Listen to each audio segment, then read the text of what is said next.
This is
All right. Good evening, everyone. I hope you can hear me. Um, if you can hear me, give me a thumbs up so that we would proceed. Is it loud and clear, or I will have to shout a bit?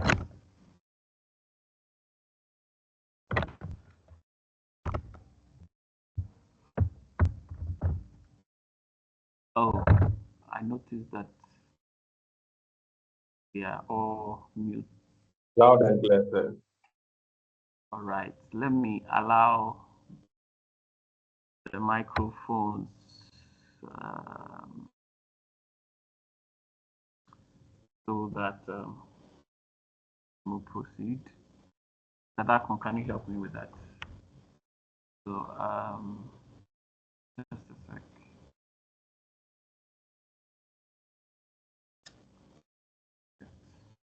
bit disoriented this evening. I just heard the bad news. All right, let me do that so you can proceed. I'll allow the mics. All right.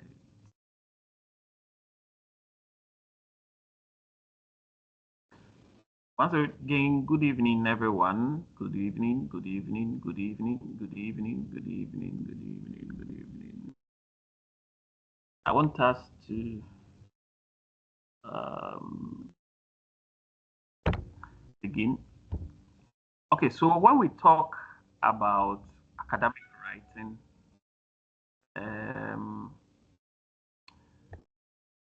where does it stem from, right? Where does it stem from? So when we talk about academic writing, it is a part of a larger concept, which is known as academic discourse. So think of it as academic discourse on top, right? So you have a hierarchy, like something that is like a tree, and right at the top of it, you have discourse communities, right? All right. So when we talk about discourse communities, these are people or communities that are having certain things in common, right? Like the way of life, culture, and so on. You get it? And under it, we have one of the types of discourse communities, right? You may have academic discourse communities. And when we talk about academic discourse community, we are talking about understanding. Just a sec.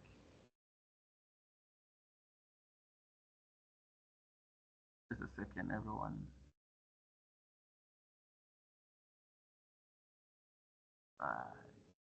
Coming. Right.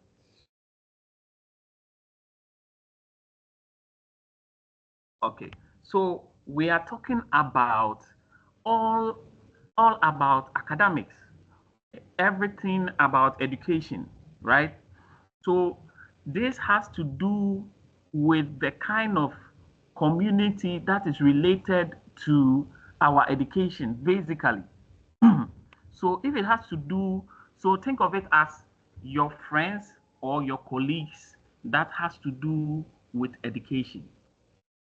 You get it? So anything that has to do with academics, you see, its community or its group of people, you see, is what we call academic words, discourse community. Please, are we following? Let me see the screen. Let me see the screen. Yeah. All right. Okay. Are we all here? Let me the screen a bit. All right. So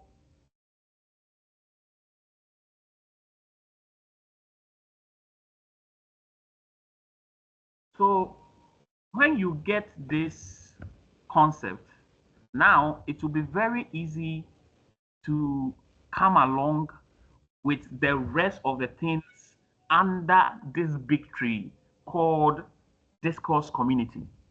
So the first thing at the top, remember, I mentioned discourse community, and under it, we have types of communities.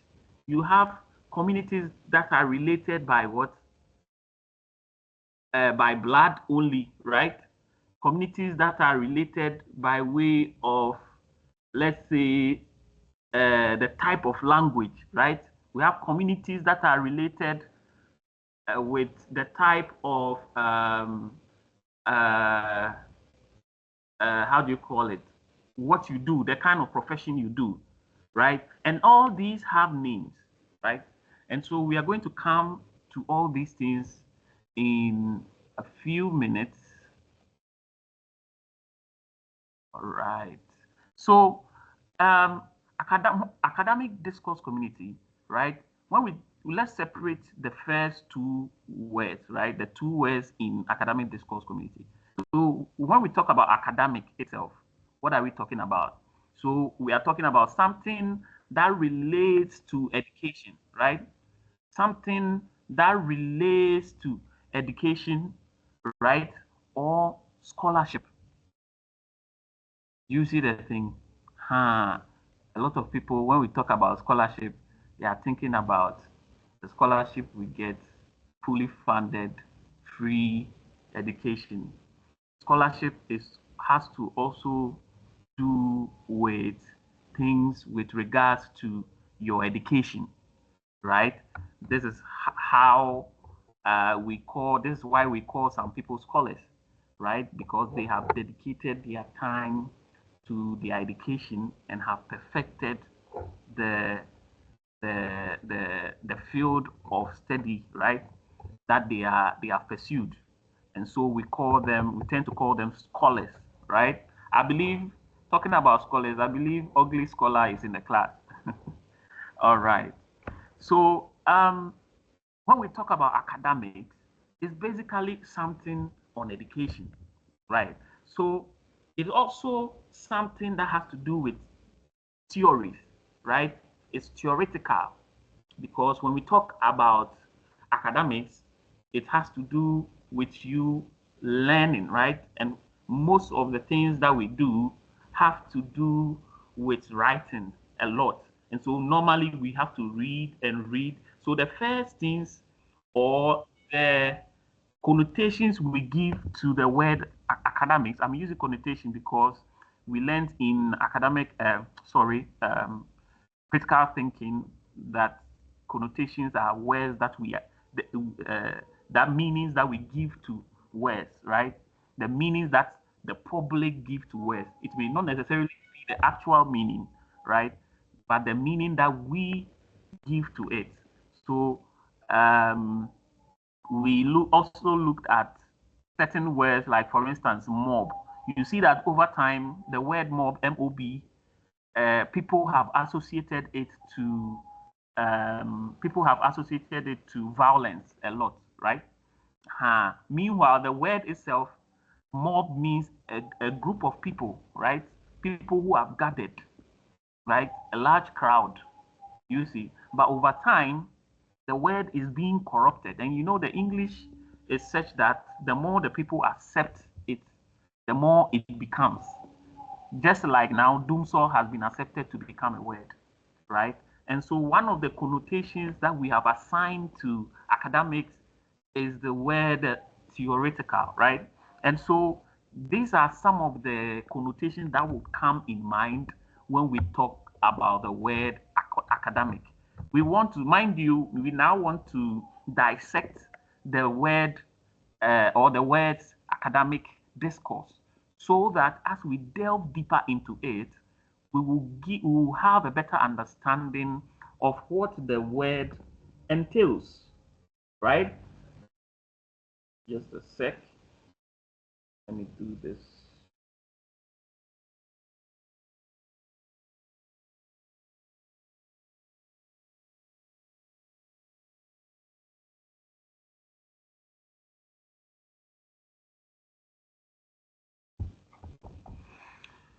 All right. So, thank you very much um, for your patience.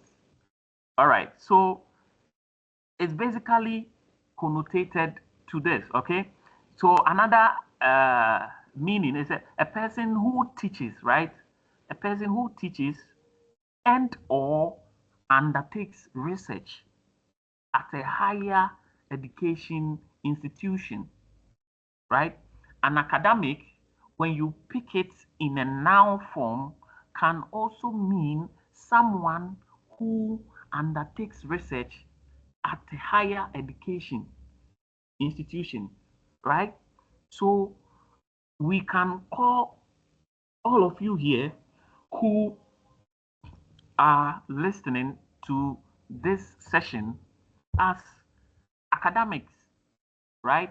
So it's not all the time that we use the term academics for the noun form of anything with regards to our theoretical part of our education, or our scholarly pursuit, right, of what we intend to study, right? So it is also the name of people who decide to research in their field of study. Do you see the thing? So I can call, let me see someone here. Why does this thing keep vanishing? I can call, let me use someone here, Mr. Freeman here, an academic, because what teaches and undertakes research at a higher education institution, right? A person who teaches and or undertakes research at a higher institution. Do you get it? So anytime we involve ourselves in this, we call ourselves academics, right? So put it in your mind. The first one is what? Something that relates to education, right? Something that relates to education, right? Or scholarship. The second one is what? Something that is theoretical. The third one is what? A person who teaches. So it has changed to something, to a person. So these are the things that academics stand for. Put that in mind. We are going to revisit. Now, let's look at discourse, okay? When we look at discourse is also, just a sec, a sort of identity kit, right? Which comes complete with appropriate costume, right? And instructions on how to act, talked often, right? And often right, so as to take on a particular role that others will recognize. So basically what we are saying is that now the discourse is that sort of element, right?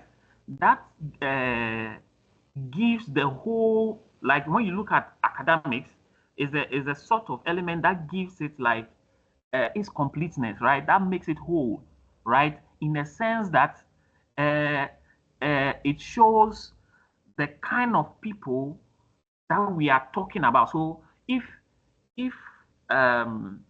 academics is talking about education, scholarship, and then a person who undertakes research or teaches, right? Then this course is telling us that it's a group. So it's moving from just a person or something to a group of people who think or act in the same manner. So when you add discourse to academic, it is now giving it a sort of coat or suit to wear. I hope we understand it, right? So these people, how would you be able to know them? Now, because it is academic and it has to do with education, these people, this is how you identify them. You identify them by the way they act, by the way they talk, by the way they write, right? Good.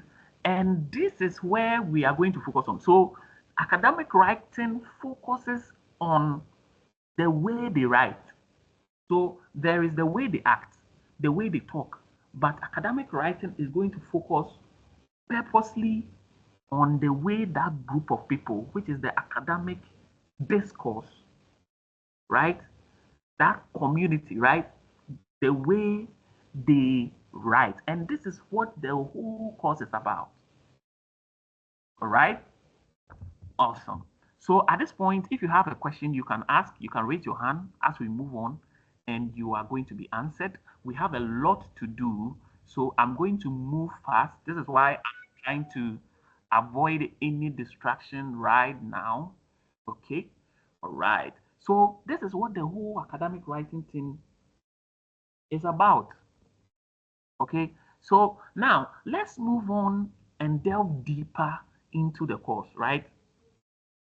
Now that we know that we are looking at the group of people and we know that we are the group of people who are the academic discourse people, no, we know them by the way they write, the way they act, right? And the way they speak. So now that we know that we are focusing on the way they write, what are some of the things that are within it that we are going to look at, right? So, and what are some of the importance? You see, so we will be zeroing in on the way academic people write. You see, the way and manner they are supposed to write. So, moving on, we say what? Writing that allows you to take on a particular role that others in an academic context recognize. So, this course will teach you how to write, right? How to write so that people will notice the level that you are. Because when you write professionally, right, it will take another academic. Notice how I've started using the word, all right? Remember, an academic is what? Someone who teaches or undertakes. So it's not just teaches, right? It's also what? Undertakes. Research at a higher education institution. It's also something that relates to education, right? And that theoretical. I've intentionally repeated this so that you have it in your mind because I'll start using it. I'm not a fan of using words ahead of the slide, right?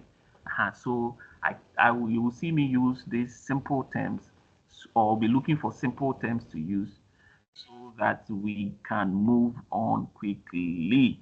All right. So this course will teach us how to arrange our writing in a very professional manner, right?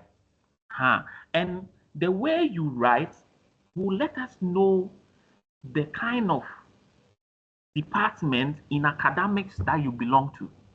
So all this is for us to know that, the way Mr. Freeman is writing, we can deduce from the words that he's using that he has an IT background. Do you see? Because they may be synonyms, right, of the words he uses that normal uh, uh, people would use, but he would not use because he is an academic in the field that he is communicating in or he's writing in. Do you get it? So what I'm trying to say is that academic writing would help us to understand the various departments that someone is in. You will be able to see someone's writing and deduce where they are coming from. All right, which department, right? Whether this person is a politician, whether this person is a physicist, you get it, or whether this person is a technician, an engineer. You see, by the words or by the structure of their writing, right? Constructs the roles and relationship with which creates academics and students and which sustain the universities, right? The disciplines and the creation of knowledge, right?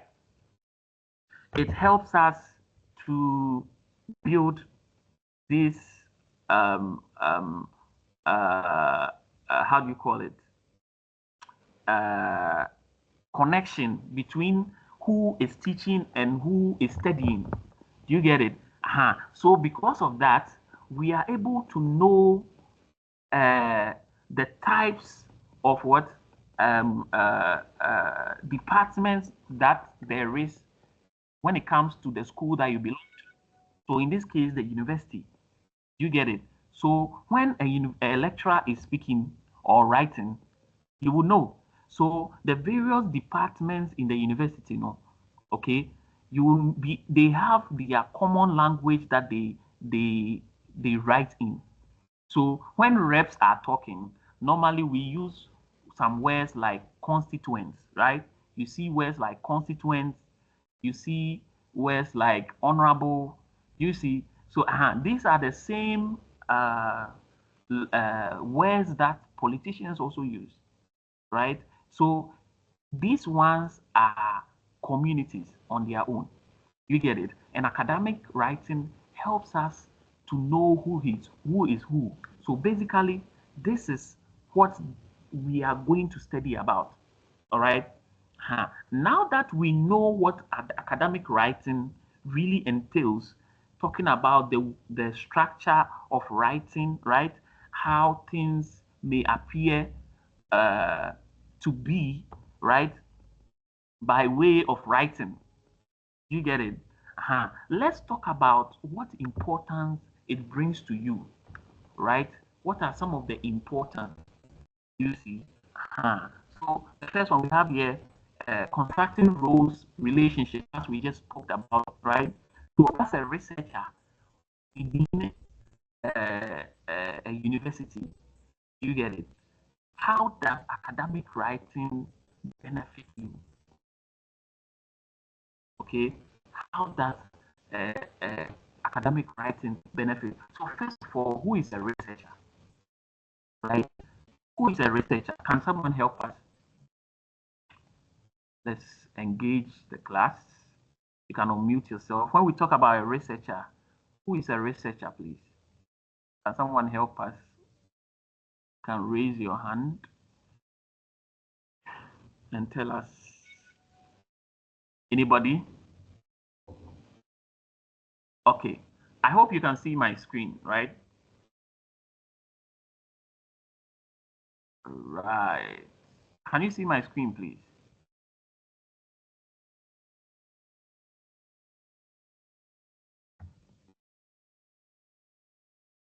So, am I being heard?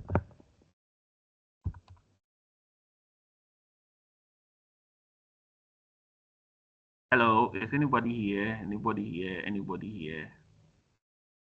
Or we are talking in the air? Mr. Dafon, are you here? Am I being heard? Yes, sir. They are reacting. They are reacting with terms, but I think you are not on the team screen. Oh, okay. All right. So I was asking who a researcher is. Can someone help us who a researcher is? I just want us to talk, to be engaged. You can look at the screen and tell us what you see, right? Yes. Anybody? Hands Okay. are up. All right. So sorry, I'm not on the screen. However, you can unmute yourself and speak. Mr. Joel Akota. Okay. Hello. Yes, sir. You're live, sir. Can you hear me, please? I can hear you loud and clear, sir. Okay. So a researcher is a person who engages in a systematic investigation to discover new facts or solve problems. Awesome. That's a powerful contribution, sir. A researcher is someone who does what?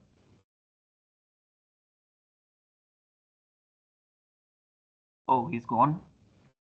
Mr. Kota, you can unmute yourself, sir. Someone who engage in an investigation to discover new facts or to solve a problem. Exactly. Anybody else? Anybody else with a powerful contribution? All right. So you see, the reason why I am doing this is for us to be able to create events in our subconscious mind. So what we are doing, we are studying, right? So since you remember about 90% of what you hear, like you teach, right?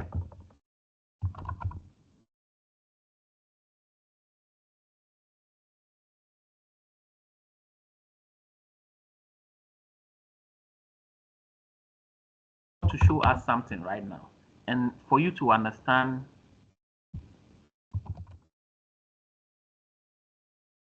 why I'm doing this, okay? Uh, just a sec. So can we see over here?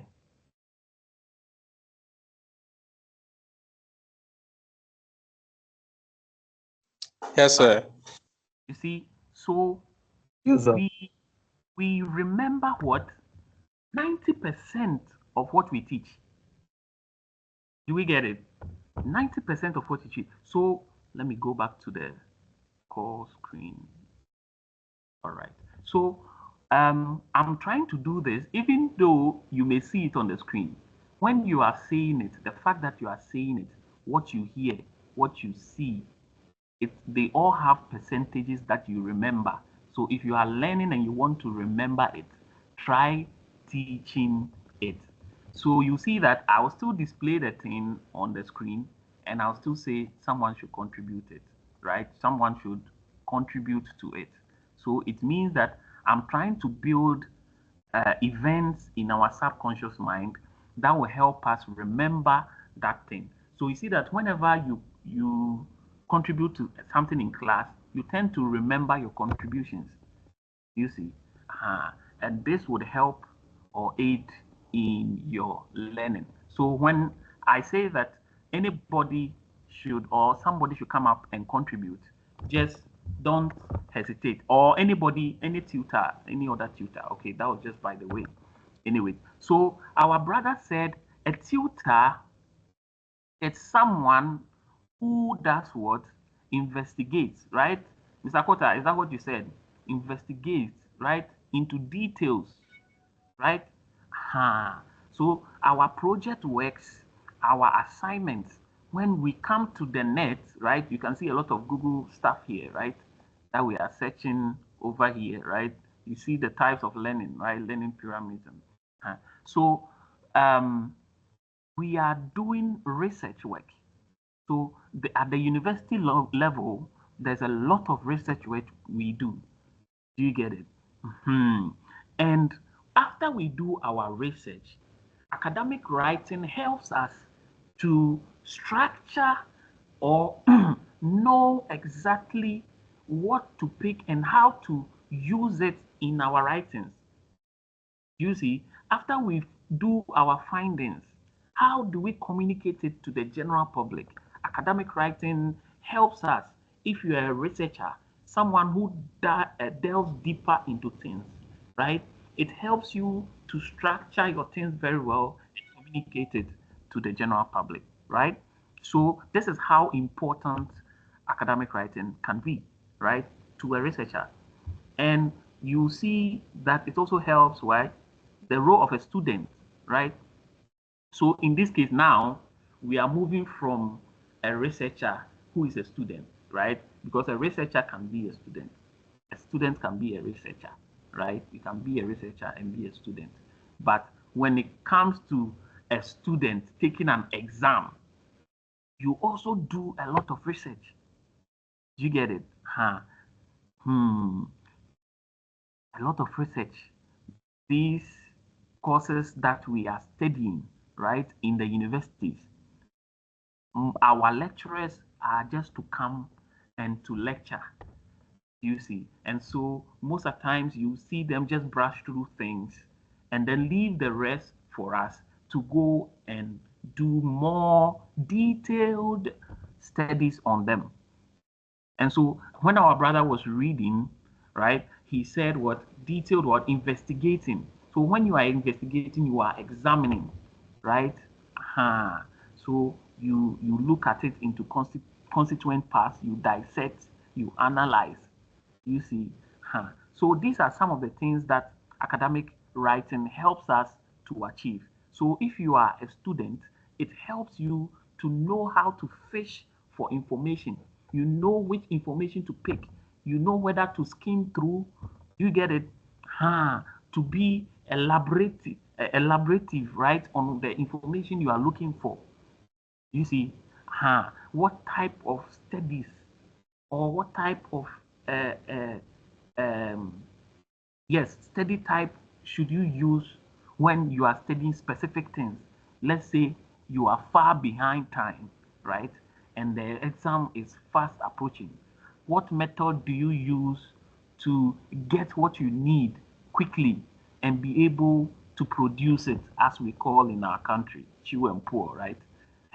But I pray that we will not engage in that act. Amen. All right. So the role of a lecturer as an examiner, right? The role of a lecturer as an examiner. So you see some of uh, uh, not some or the lectures that we have, right? You see when they give a passage, right? You can see the level of depth that they have acquired in this field, right? It's because academic writing is guiding them on the way and manner to present their passages. Okay. So it goes a long way to help uh, um, uh, our lecturers on even how to present or even examine students. Because even if it is teaching you the students on how to prepare for exam, then academic writing, since it's for everyone and not students, is also guiding the lecturer on the way and manner to speak to students, because academic writing teaches the kind of departments, right? The kind of language different departments speak. So if you're a lecturer, it will help you to know that these students I'm dealing with are IT students, or I'm dealing with multicultural environment, right? Or I'm handling a group of students who are doing business, IT, and so on. So there are some kind of terms that I should not use for the students. Otherwise, they'll be more confused, right? So as a lecturer, examiner, you know the audience that you have, and academic writing guides you through that. All right? Is that okay? Any question at this point? This is the foundation, so it's very important as we shoot forward quickly, right? Awesome. So let's still talk about the importance, right? We are still on the importance.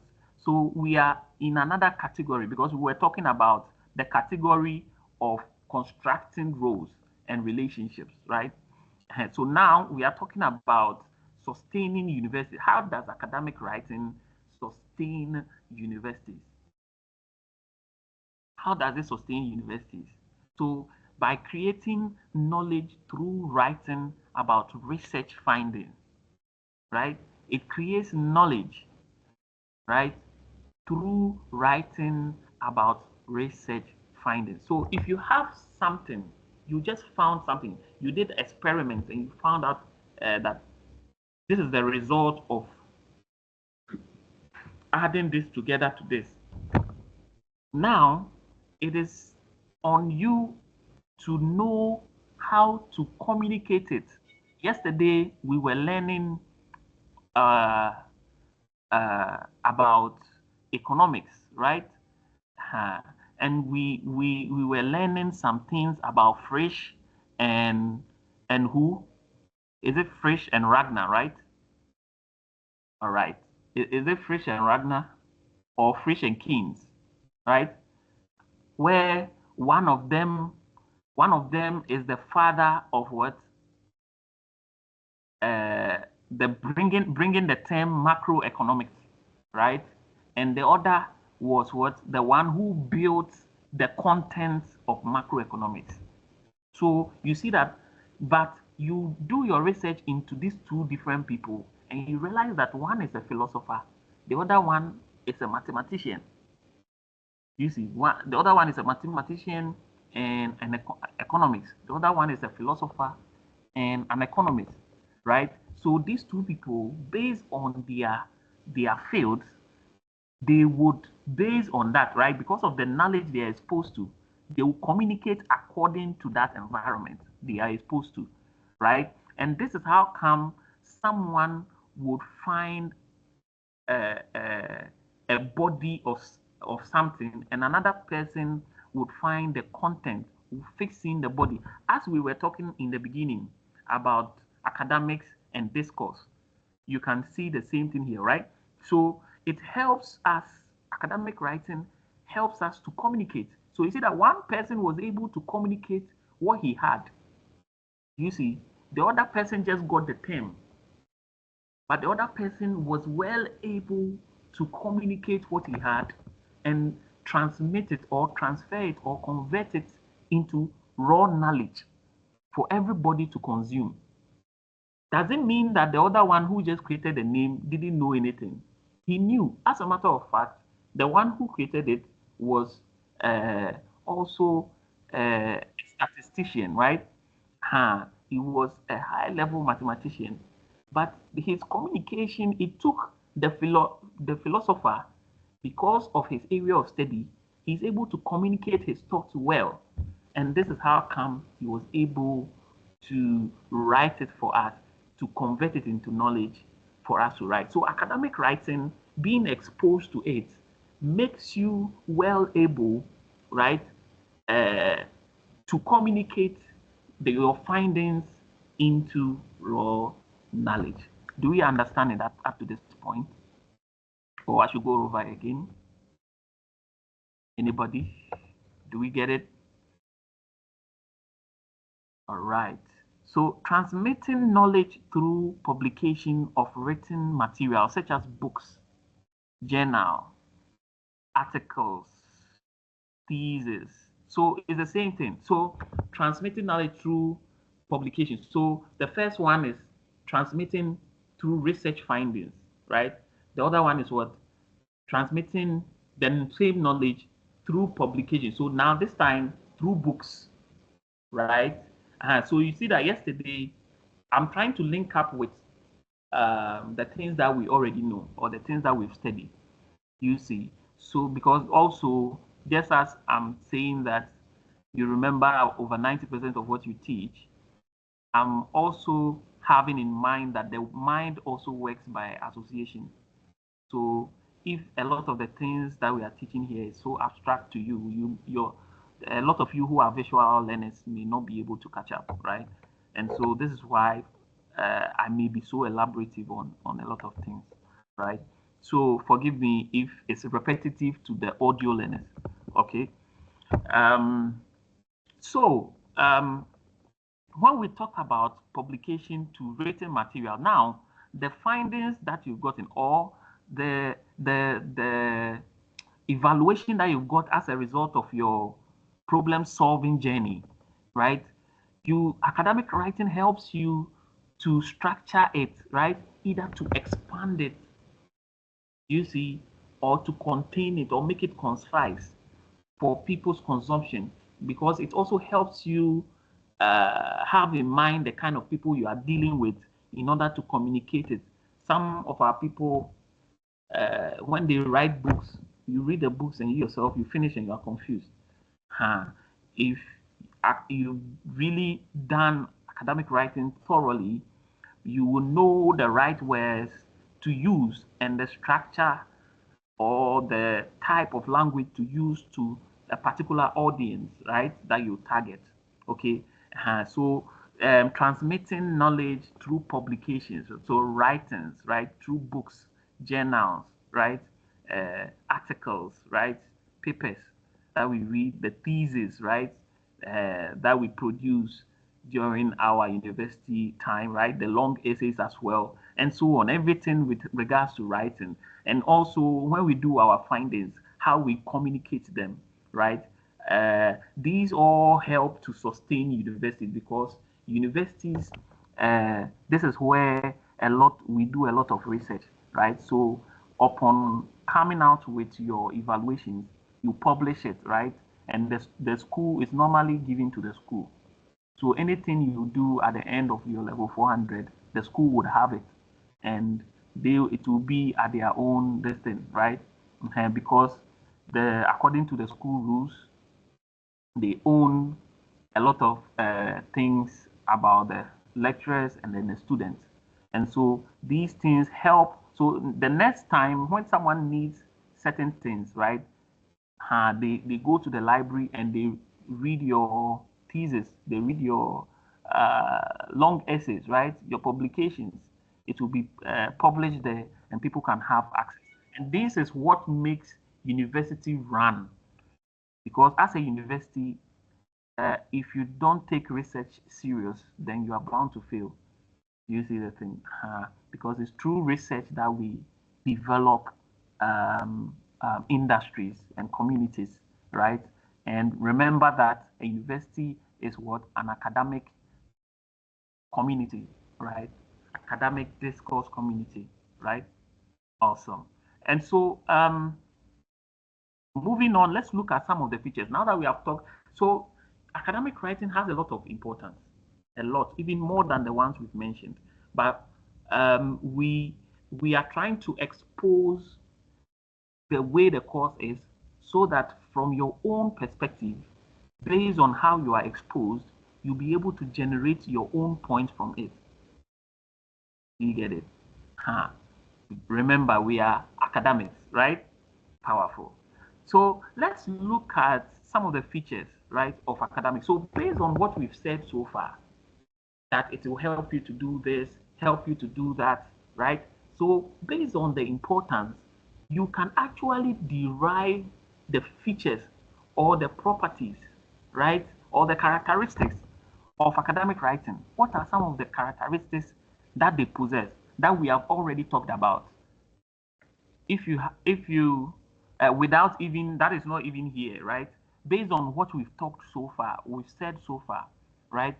Or what you are learning so far, what are some of the features that you may have gotten as a result? All right, can somebody contribute? Remember, you remember what? 90% of what you teach.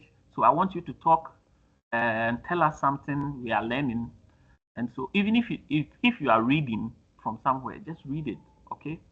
All right. Any hand?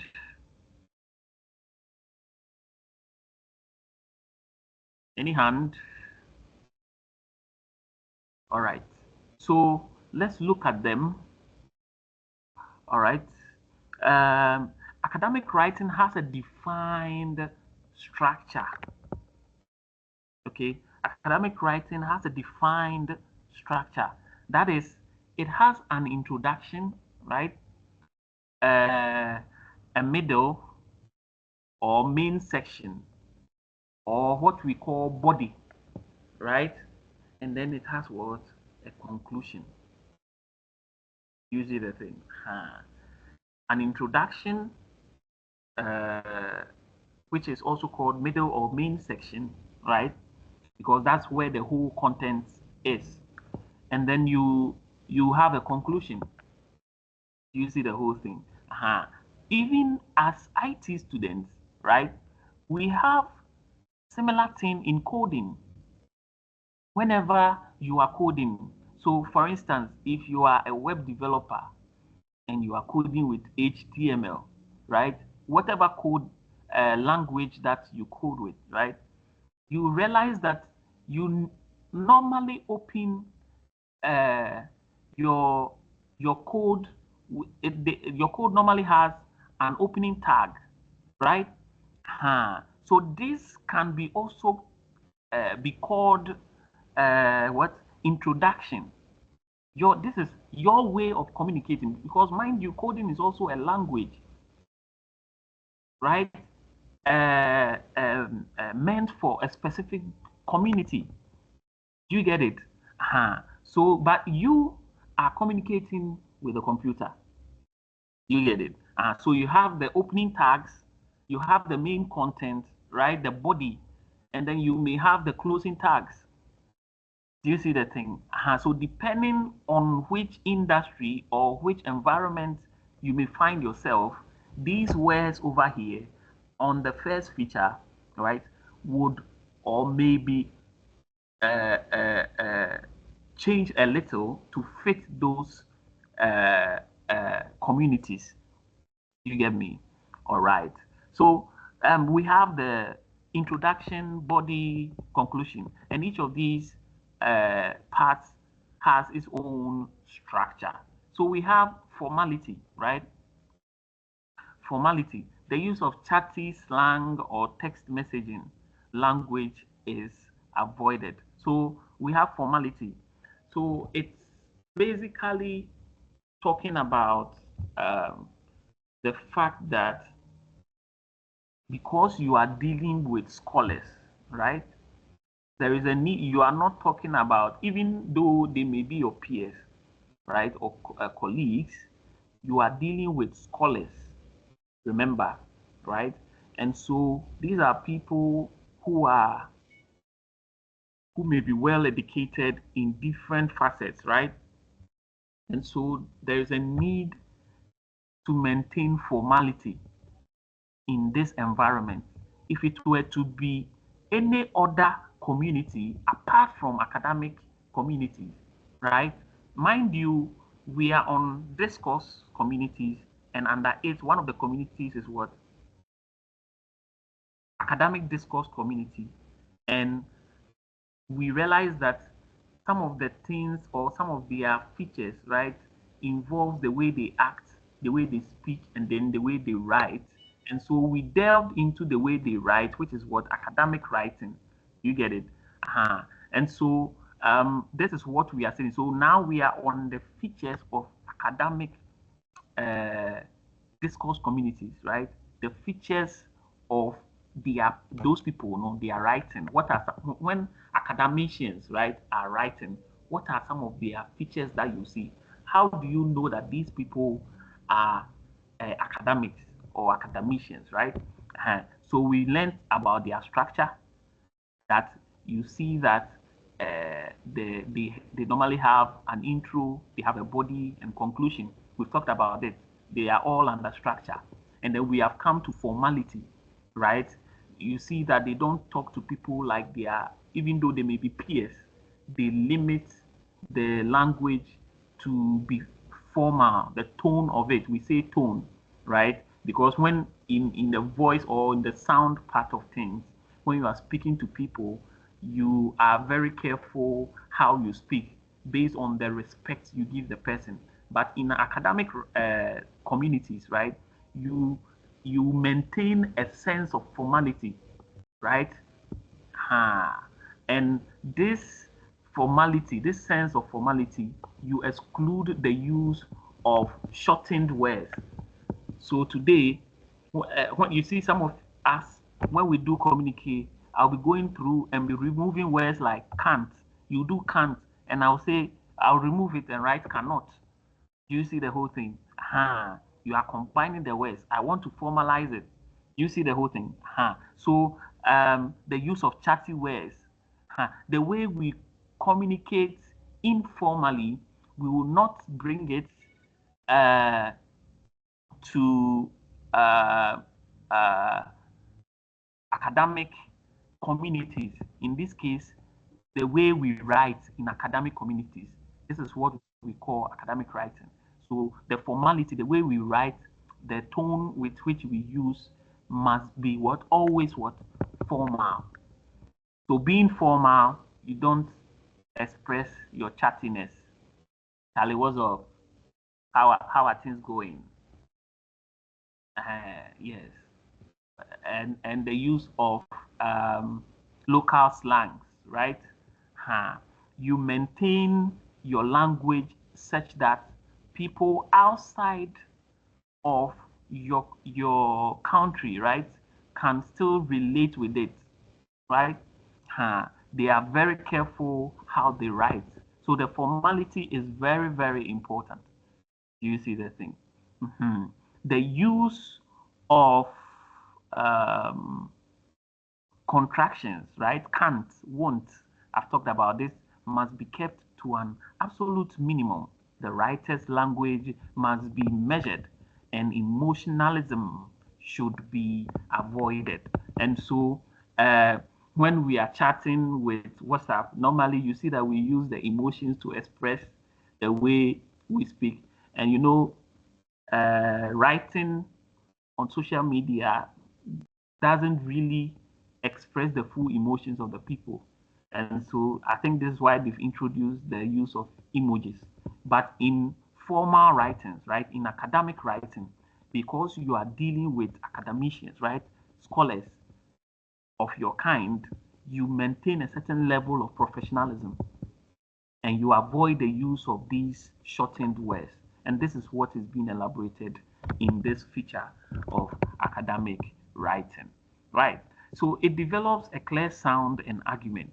So now, there are certain times that people are arguing and you just don't know what they are talking about. This person is saying this one. Sometimes, um, uh, let me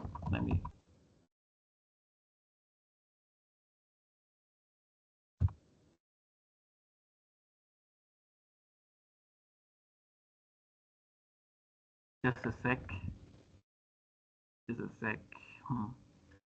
Okay, so it develops a clear sound argument.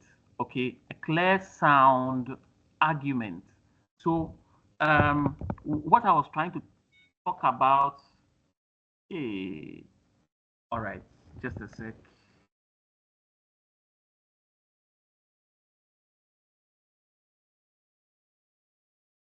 Guys, just give me 1 sec, 1 minute.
All right, thank you so much.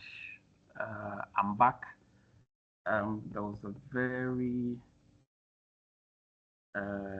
equally important, very, very important.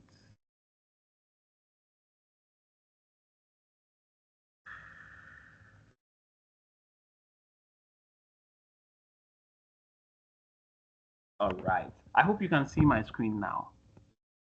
I'm resharing my screen. You can see the screen. You can unmute and then share. Let me know. Okay. All right. Okay. So, we're talking about academic writing as a feature that develops clear and sound argument. Okay. So what we are talking with this is that you see, there are sometimes people will be arguing and you will not know the head and tail of what they are even arguing about. Sometimes you find out that they are even arguing on the same thing. So just like we learned in critical thinking, what argument really entails, right? You'll be able to dissect what really this person's point is, where he's coming from, and the other party where he's also or she is coming from, right? Then you'll be able to make proper judgment. You get it? Or be able to identify both ends and the points that they carry for you to make your proper judgment.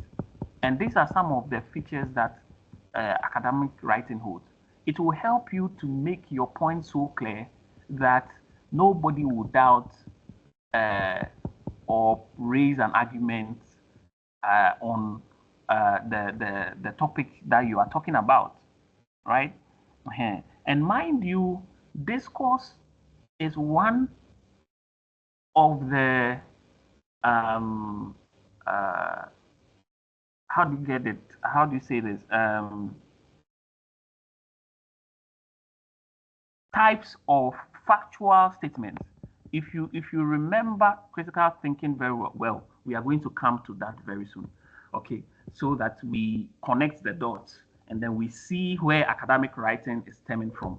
Okay, so now, so it helps us to outline our points so clear because it helps you to write well.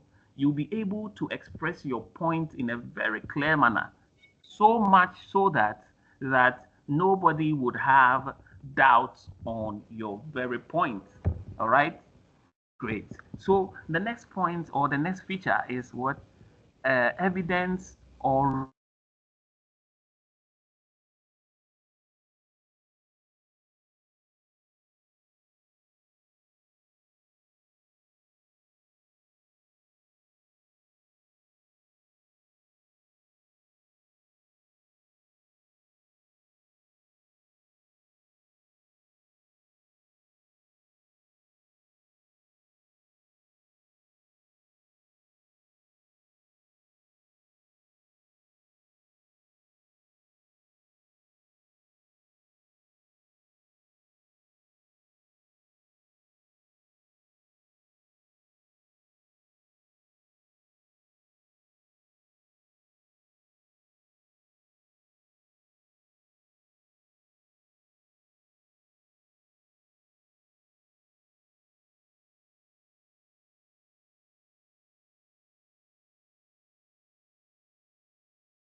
Abibu.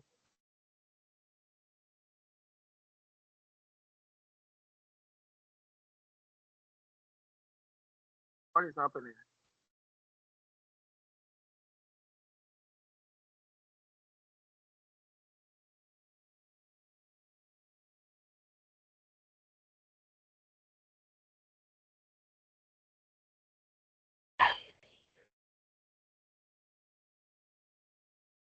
Are we safe?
All right.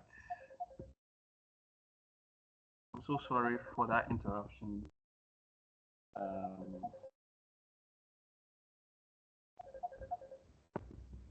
So sorry for that interruption.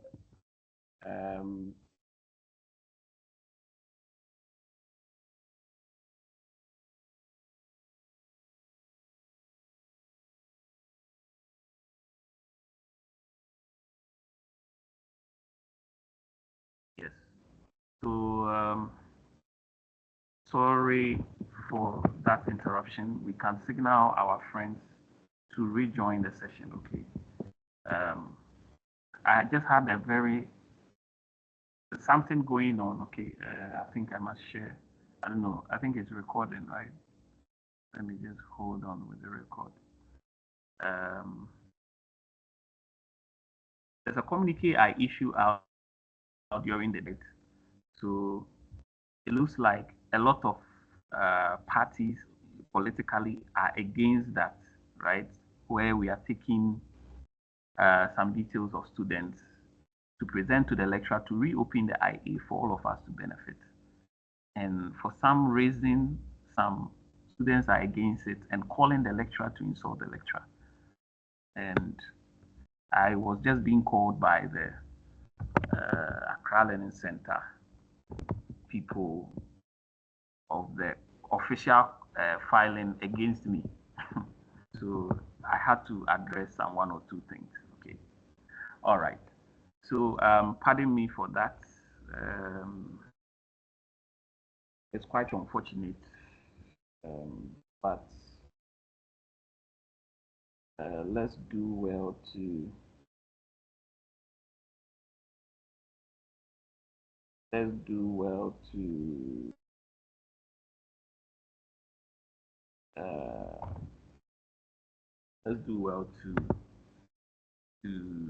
join or signal our colleagues to join the session again, okay, so that we may continue. Or since it's being recorded, I may continue, right?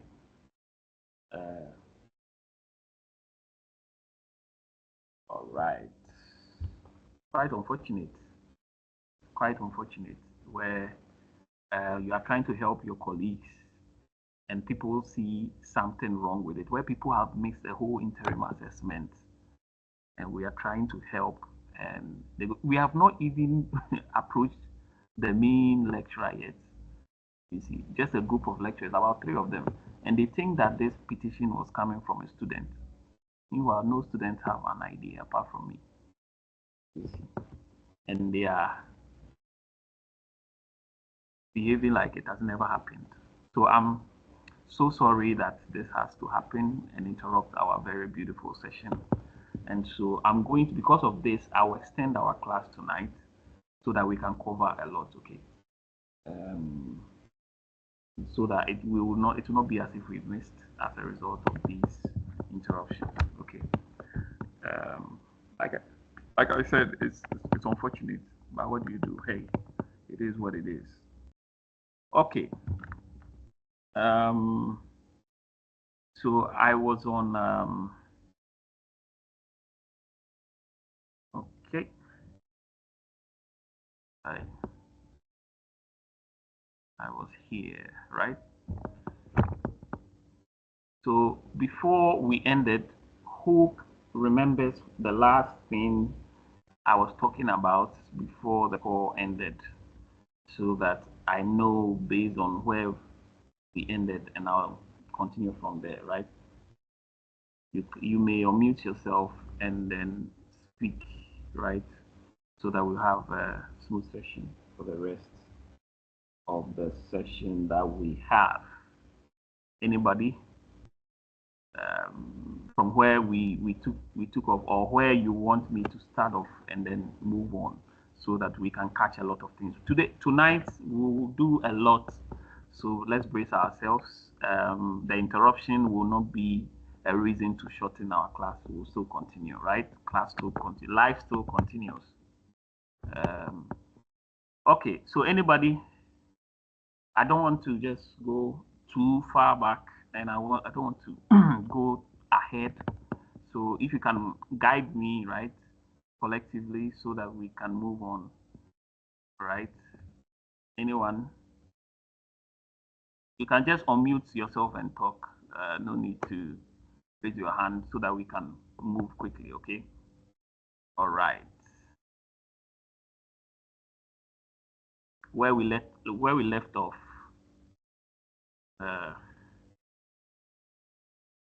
What was the last thing that I was talking about? You were listening before the thing went off.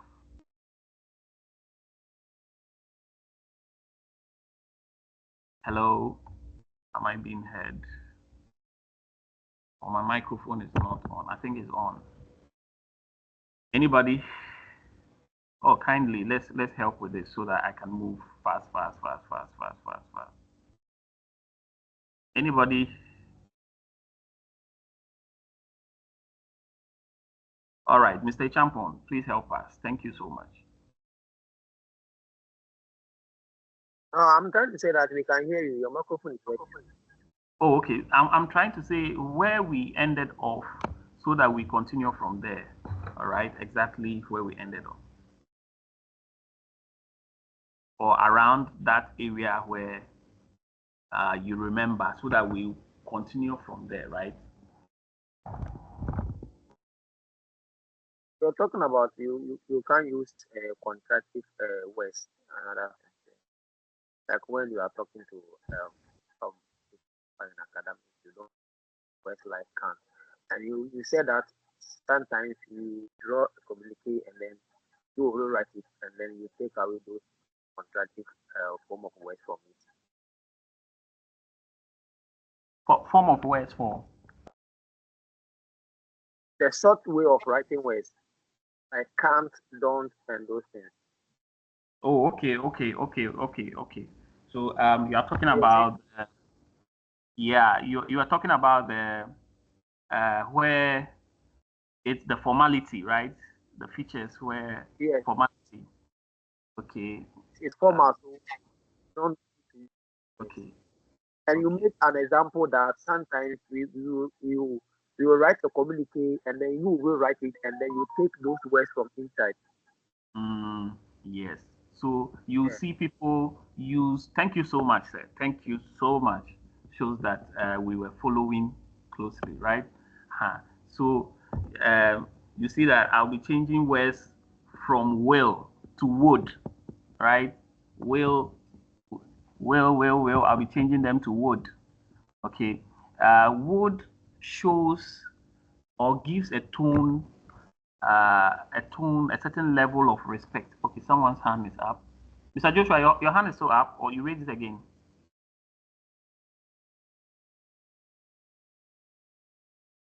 Sorry. All right, sir. All right. So, it gives that impression of respect, right? It gives that tone of respect or a tone of formality, right? So where you say will, you'll be seeing words like would, I would like to, you see, we would, or he could. So where you should use can, you could use you use could, right? And so on and so forth, right? And these are some of the elements of that gives tones of formality, right, in our writings. So that's basically it, right? If you have a question, you can raise your hand as we move on. I'm going to move very fast. And so from there, we move on to the clear and sound argument. And I was talking about how critical thinking and logical reasoning exposed us, because this course is supposed to be an extension of critical thinking and logical reasoning. Okay, so in this university, we call it critical thinking and practical reasoning, right? Critical thinking exposes us to arguments, and in academic writing, we delve deeper on the structure of arguments. So we say that one of the features of academic writing is that it develops a clear and sound argument. So that means that it helps us to understand even what the people are talking about. Do you see? So whether you are from Navrongo, whether you are from Sadlugu, I'm not saying it well. Forgive me if you are from there. Okay, I wish I was coming from those places. Whether you are coming from Japan, do you see, an academic or academician or academic writer, right, thinks of their audience. They consider the audience, the academic communities, right, that they are communicating to, or they consider, in this case, academic writing, which is under academic discourse community, where you have to do with education. So when you have to do with education, then you deal with departments, educational departments. So you may have the physics department, you may have the so on and so forth. So in this case, you know the audience you are talking to, and so you know the type of words to use for them to understand clearly. You get it? And so this is why we say academic writing as a feature, it helps us to develop a clear and sound argument. All right? Okay. So on the next point, we have evidence, research-based. And we say that what? It is research or is based on evidence. Remember, discourse, I was about to say a link earlier on, linking academic writing to critical thinking, all right? And I was saying that academic or a discourse is actually part of factual statement. You get it? So in critical thinking, we learned factual statements. So one of the types of factual statements, right, is a discourse. You are going to find it in, right? And so, and a discourse, right, is actually, let's look at it together. Let's look at it together. So let's look at what a discourse means, right? Let's look at the discourse. What is a discourse? All right. So we are going to look at the source of the definition, and also, so this is coming from Oxford Language, right? It says what? Written or spoken communication or debate. Do we see it over here? Written or spoken communication, right? Or debate. You get it? And this is the noun form of discourse, but in a verb form, okay, it says what? Speak or write authoritatively. To speak or write authoritatively about a topic. Remember, academic writing helps us to explain our findings. You get it? So when we were studying critical thinking, I was talking about the three foundational ways to develop findings or to solve problems. So first of all, you understand the problem, then you analyze. So how do you understand the problem? You want to understand the problem because you want to know that there is a problem, so that you understand the problem and then you analyze the problem. Do you see? So in understanding the problem, first of all, you want to ask questions about the problem. So if someone comes to you with a problem, you want to ask the person further questions to understand the problem.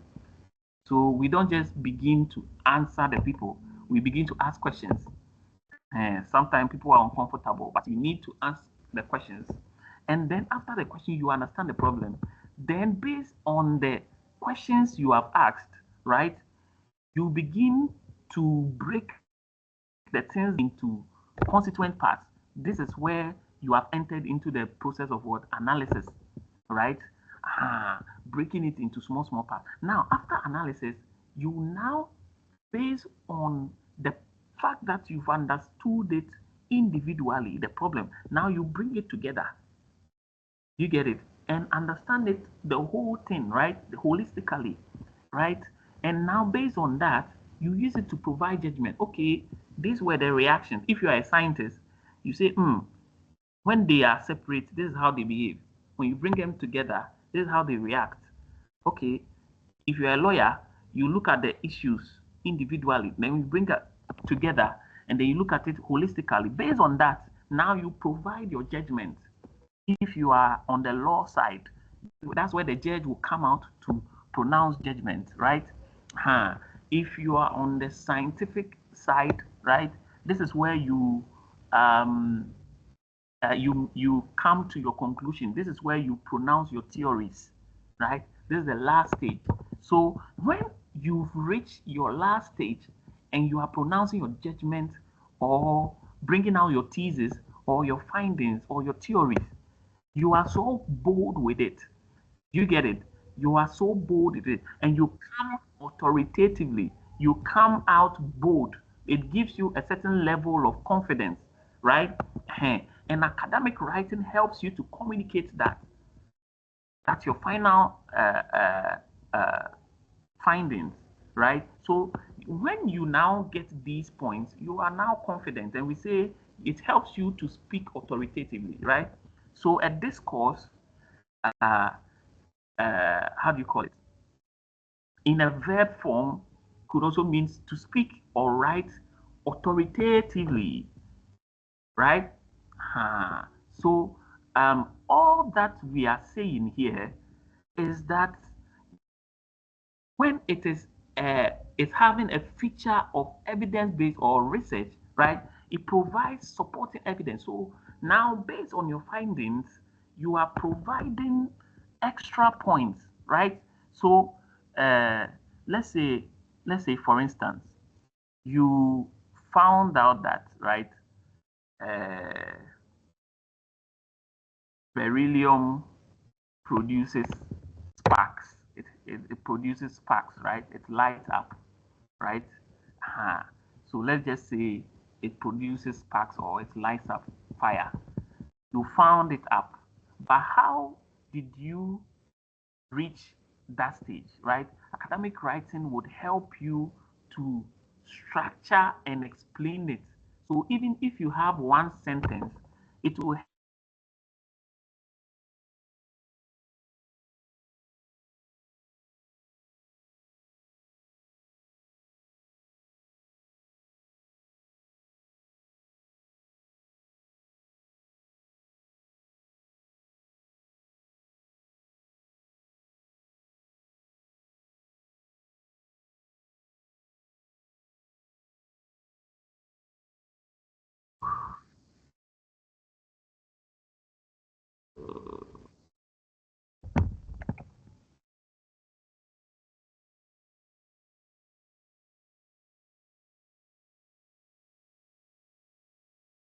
happen at all today.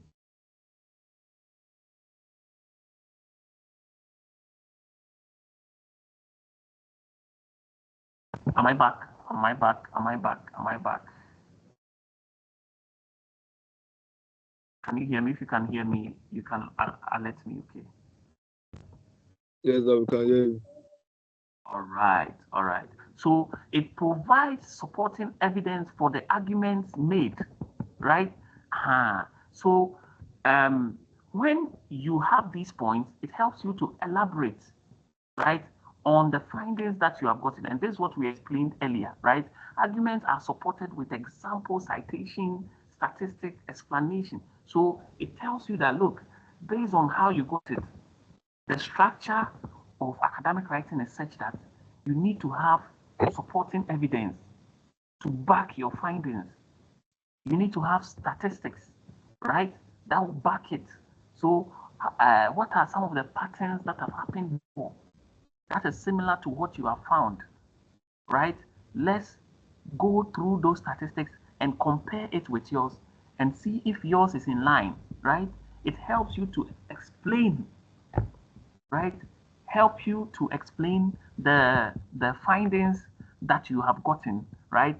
In backing it with your evidence. So all all these things adds up to making or helping you to explain the findings you have. In other words, the evidence or the research that you have done.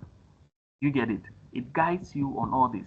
Now, another feature, right, apart from it being evidence or research based, right, is also multi-voiced reference. Multi-voiced reference. So a good academic writing piece, right, would have multi-voice. Well, what we are saying is that you have multiple referencing. So when we say multiple referencing, what we are talking about is that you see that there is not all the things that it will come from your brain. Right now, when I was talking about evidence, I spoke about statistics, right? I spoke about explanation, citation, and so on. These are some of the things that help you to bring in other people who have done similar researches or similar thing that you have done, right? And this is where you go and bring those or you cut and join those ones so that you'll be able to make your point clear. So when you bring in other people's articles or writings or voices, what someone has said which relating to what you have said, right? Then your writing is not having only your voice in it. It is now beginning to have multiple people, right, contributing, and you have to make sure that you quote them. Otherwise, you give them the credit, right? Otherwise, your work will be termed as plagiarized. When we talk about plagiarism, we are talking about the fact that your writing or your work is similar to or the same as someone's work. So if you go and copy someone's work and you come and deliver it, you have plagiarized, right? It's called plagiarism. You get it? So these are some of the features that we see in academic writing, right? We see that you have multiple people being quoted on the specific piece of writing that you are engaged in. Okay, all right.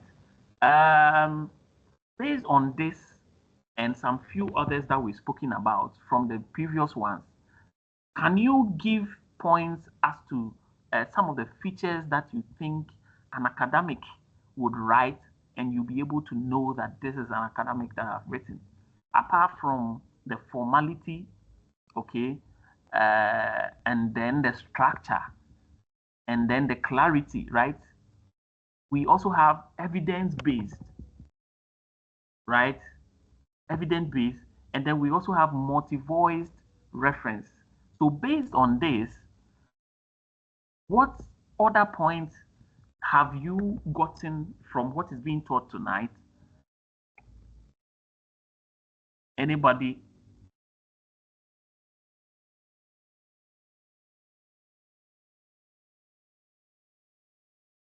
All right. So let's move on.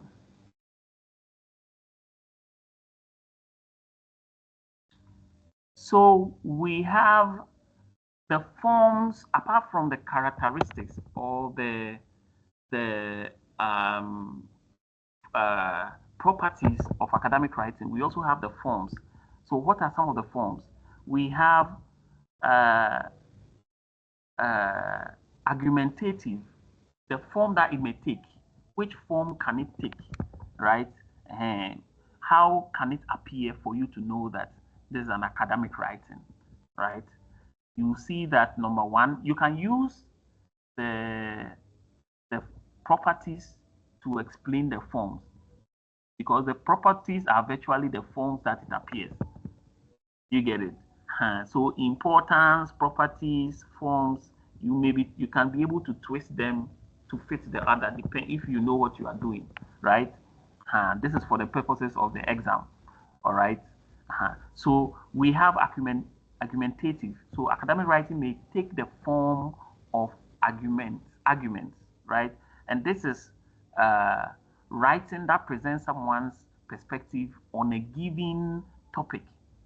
This is writing that presents someone's perspective on a given topic, right? So what someone thinks or their opinion, right, or their angle by which they understand is what they label as argument, right? It's what they label as argument. The person's perspective has to be informed by evidence, you see, and they back it with their own sort of evidence. And this is what we call an argument. So when you are speaking based on your perspective and you are backing it, your claim with evidence or facts, then you are making an argument, right?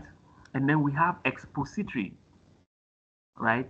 Expository, as the name suggests, we call it expose, right?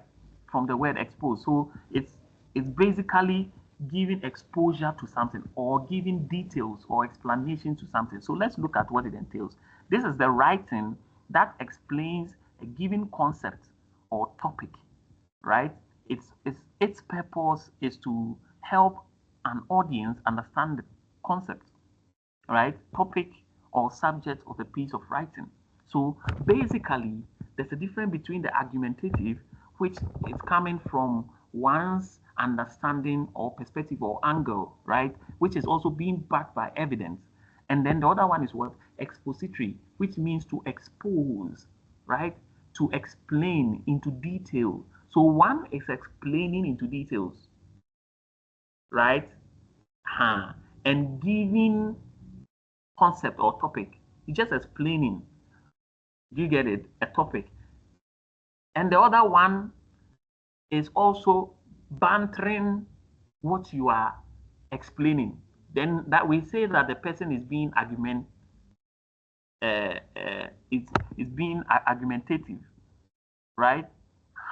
So while the other one is explaining and giving concept by not necessarily addressing the other person, but just generally explaining, right? Just explaining and giving concept, a given concept or topic, right? We say the person is exposing, expository, right? So sometimes you see journalists as they are doing documentary on particular issues in the society, they tend to expose the realities to the general public, right? It may not necessarily involve another party who would bring a counter angle. You get it? It's mostly involves one person doing the writing or the speech, right? So let's take note of expository, right? Its purpose is to help an audience understand the concept. So the basic purpose is for the audience to understand the concept, right? Or the topic or subject of the piece of writing. You get it? And then we have narrative, right? We have narrative, which is basically to recount an activity that has already happened.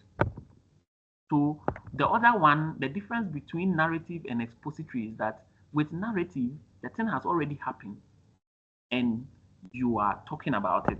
So you see that the other one I talked about, the documentary, is not actually a news, right? A documentary. So you are exposing the fact about something. And then narrative could be something that has happened in, let's say, Kumasi or Accra, Ghana. And let's say the fire burned the place at the market place, and the journalist goes to stand there, right? So he gives a narrative of what ensued or what happened during that event.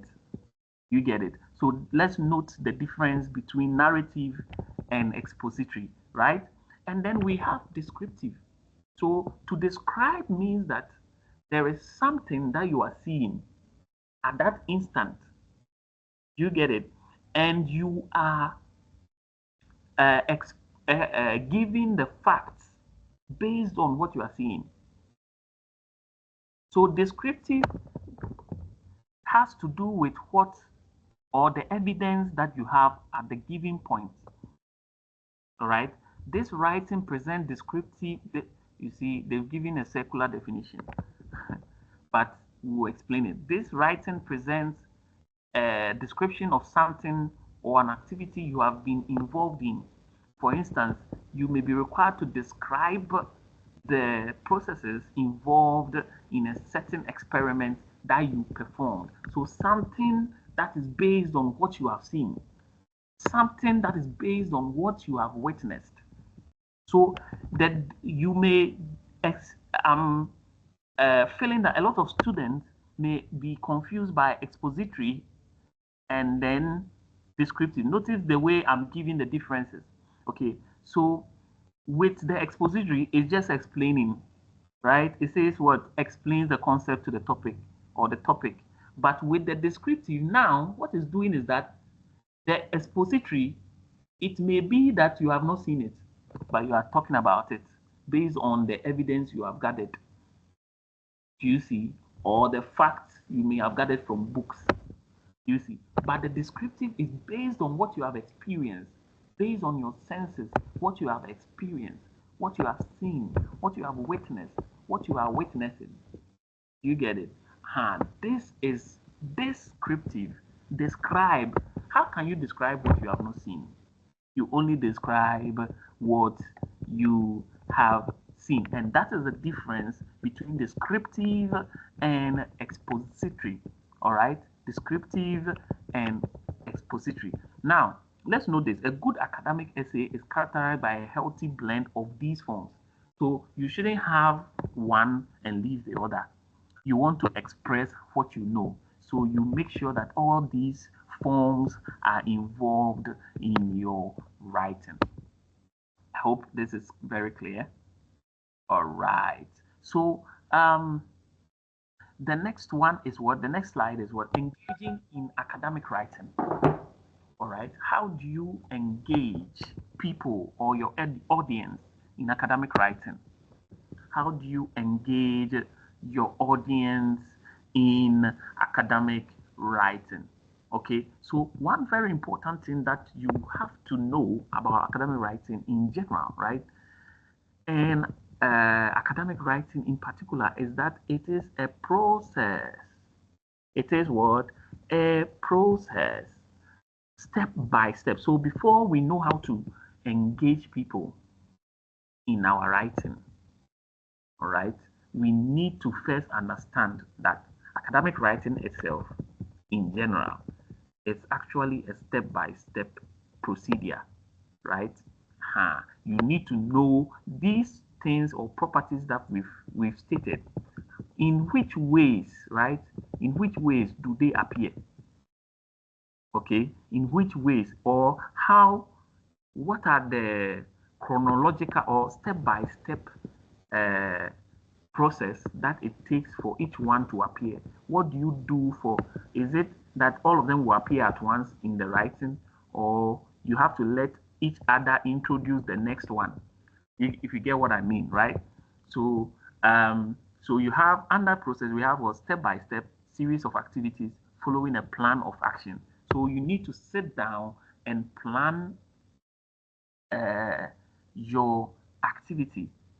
If you want to write a whole piece and involve all these forms and have all these properties, right, that we've talked about, you wouldn't just start off and start writing. All you have to do is to first sit down and plan the structure of the content that you want to produce. Because mind you, academic writing has a structure, and this is the first property that we learned, right? The first feature that we learned. Okay, so for you to do that, you need to sit down and plan the step-by-step or series of activities or the plan of action you need to take. And these are all part of the process in making your structure, right? Outline or outlining your work. Okay, so now we are going to look at academic writing in a holistic manner. Now we've talked about pieces of academic writing and it looks scattered here and there, but if you look at it wholly, you see that we've talked about academic writing, we've talked about the forms of academic writing, we've talked about where academic is coming from, we've talked about the features of academic writing, right? And now we are talking about how to engage uh, people or your audience in academic writing. All right. So now we have the pre-writing stage, right? And we have under the pre-writing stage, right? We have choosing a topic, brainstorming, researching, planning, outlining. In the pre-writing stage, this is before you start your writing. So before you start your writing, naturally, what are some of the things we do? All these things, we do them when we want to write, but we've not taken notice of the various steps we take when we want to write. So have you ever written a poem or created a poem before? Or have you ever written about a topic? Have you ever been given a topic to write under before? Or have you written a letter to explain some things that you may have learned before? Then I tell you that you may have included these steps, right? One way or the other without noticing. Okay? And every writer goes through this stage, pre-writing. So before you even take the pen and write the content of what you have, right? Writing the content of what you have, the first thing you do is to choose a topic. You get it? So you choose your topic, because if you don't have a topic in the first place, how then do you write something? You get it? So you would have to choose a topic, then brainstorm. So brainstorming is what? Basically thinking through. You think through what you are, the topic you have chosen. So when you are thinking through, you look at the topics and how you will be able to get your point, where the topic is coming from, how the society sees the topic, how you are going to get your topics from it. So when you are doing all these things, understanding, dissecting, you are thinking, and this is what we call brainstorming. Okay. Then after you pick the ones from your brain, you will now look at, so you are picking internal information. So when you are dealing with AI, for instance, you see that it will say deep search, right? It has deep search where it thinks on its own, right? And it has the normal one, right? The default one, where it can outsource, right? Or it would pick from different sources, right? The various points, picking from different sources, various points on the internet, right?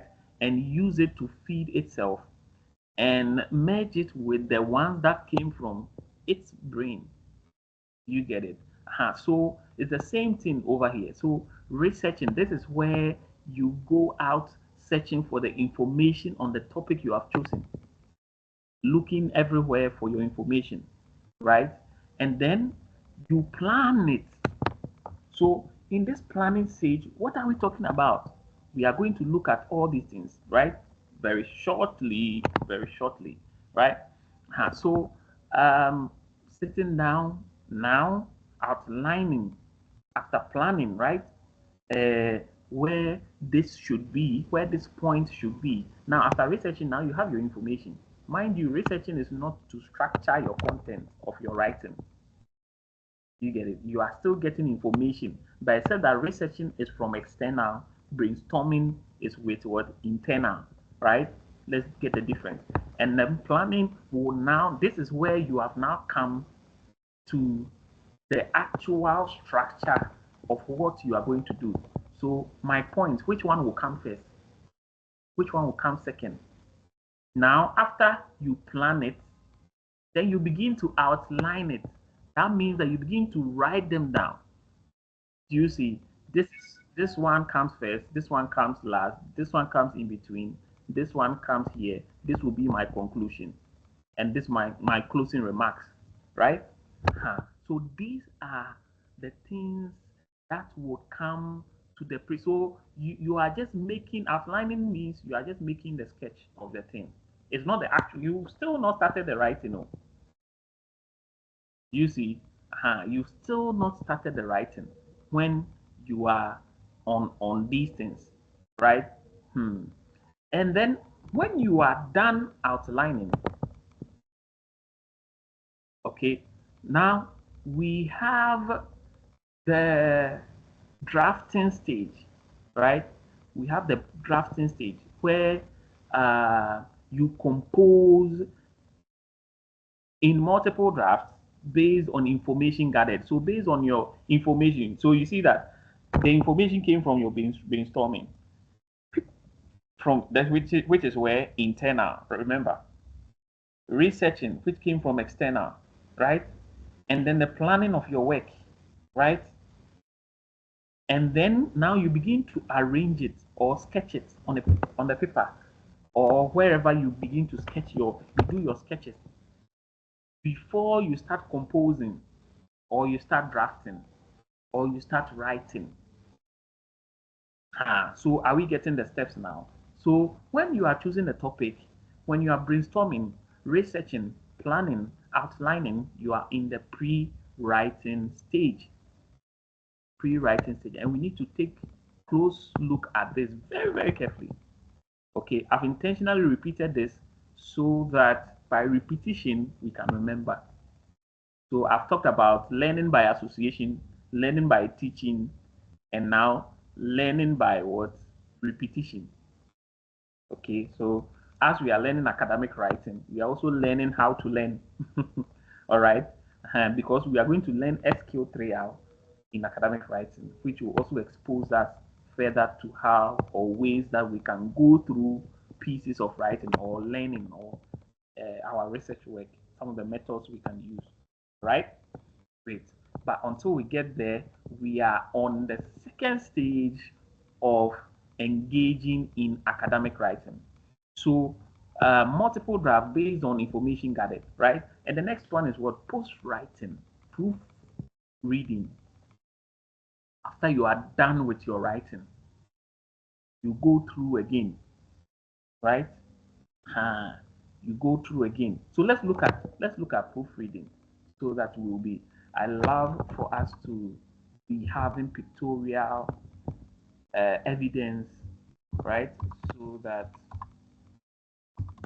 so some of them you see that I've searched already, but I'm trying to do this so that we will have this memory of these events, right? Remember that when we got here, he typed this one and then we searched the meaning of this. Okay, so proofreading, what is it? Okay, read and mark any errors. Read and mark any errors. Notice that proofreading doesn't involve changing the errors. You have marked the errors. We'll come back to it.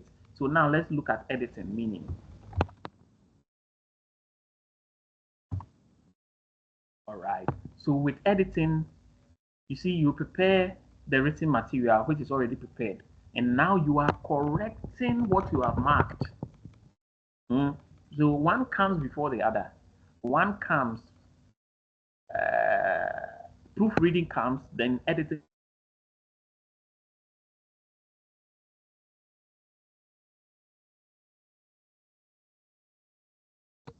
Modifying, just a sec, sir.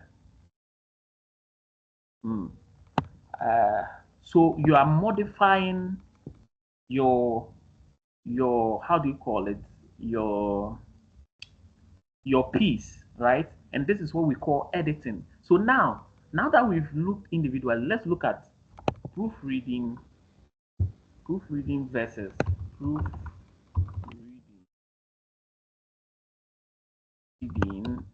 versus editing, right? Let's look at it together.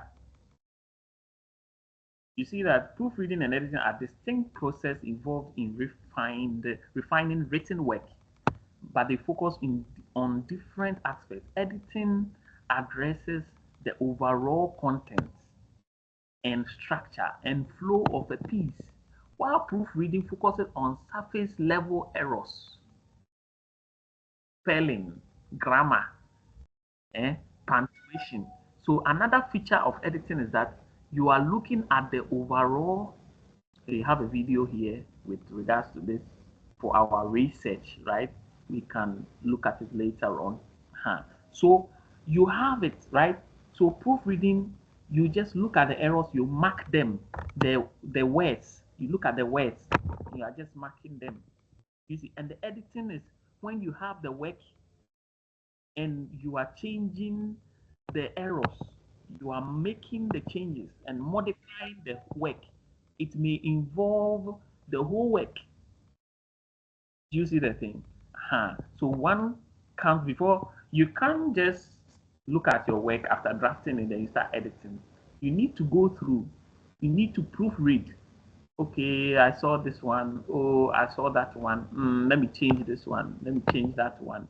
Do you see the thing? Okay, this one we have to reuse the word in a different manner, right? And this is what we call proofreading. And then the following one will be what? Editing, which involves the actual changing of the words, which may involve another feature of editing is that it may involve the whole write-up, right? Change. So you see these things that we've talked about pre-writing. If you look at it very well without the details, you will see that we've talked about at the top here, we've talked about pre-writing. I've highlighted it on the screen. We've talked about drafting, another highlighted, okay? And then we talked about post-writing. So after writing, after drafting, it's called post-writing. Post means after, pre means before, all right? Pre means before. So all these things we've talked about are the together called the process approach. All right, the process approach. So follows a process, right? Academic writing follows a process, and these are the processes that it follows. So remember, we said what it has a pre-writing stage, the drafting, and the post-writing stage. So the drafting involves composing, the post-writing involves proofreading and editing, and then the pre-writing involves choosing the topic, brainstorming, researching, planning, outlining. So in the section A, objectives, when they are asking these questions, you should know these ones that have been coming a lot, pre-writing. Those of us who are studying for exam sake, right? Academic writing 1. Academic writing 1. Okay. All right. Okay, so we have a sample writing here, right? And for our perusal, it's going to be our assignment, right? So that we will have a look at all these, right? So we have this write-up. The next time we meet, we will talk about it into details. But let's go brush through quickly, right? The need to study traditional and modern leadership, right, is never as critical as in the case of Africa. So basically, we are going to read this, okay, and we would notice the kind of structure and form and language, right, that this write-up contains.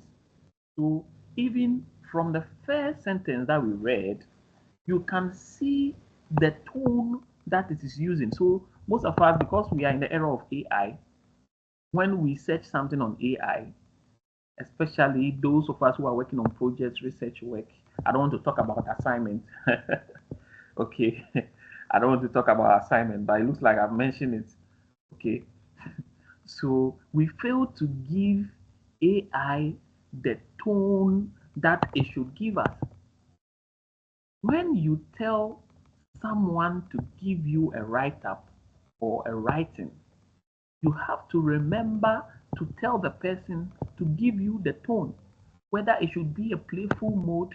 Remember that there is an audience. So in this case, if it's a research work or an assignment, you are giving your lecturer or your tutor.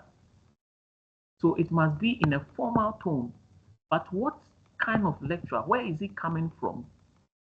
You see, how do you talk to such person? You need to consider all these things so that you filter your work into the tone that you desire or you want it to be. And this is how some prompts should be made for AI. And this applies to us when we are writing ourselves as well. We need to consider the type of audience we have and know the type of words, the formality of words that would be or that is mostly used around the departments that we belong to or the areas where we are coming from.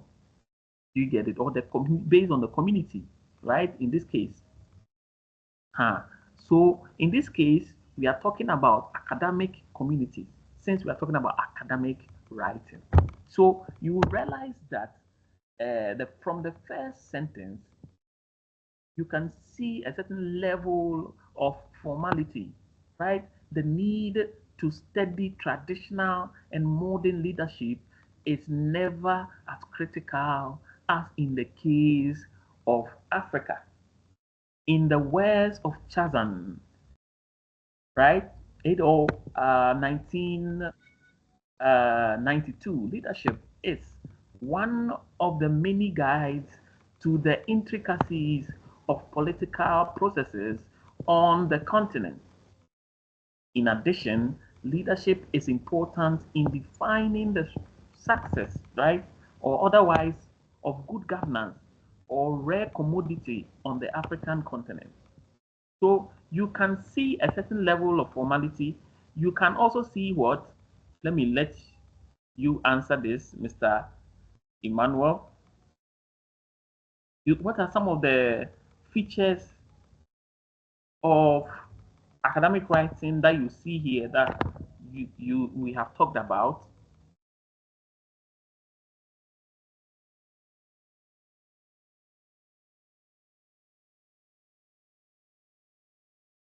Hello, sir. Hello. Yes. So what are some of the features in the passage that we've read so far? What are some of the things that you are seeing in the passage that has to do with the features of an academic writing piece?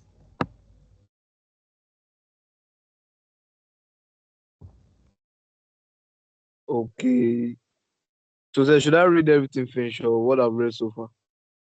You can identify some of the things you see there that are part of the forms or the features of academic writing.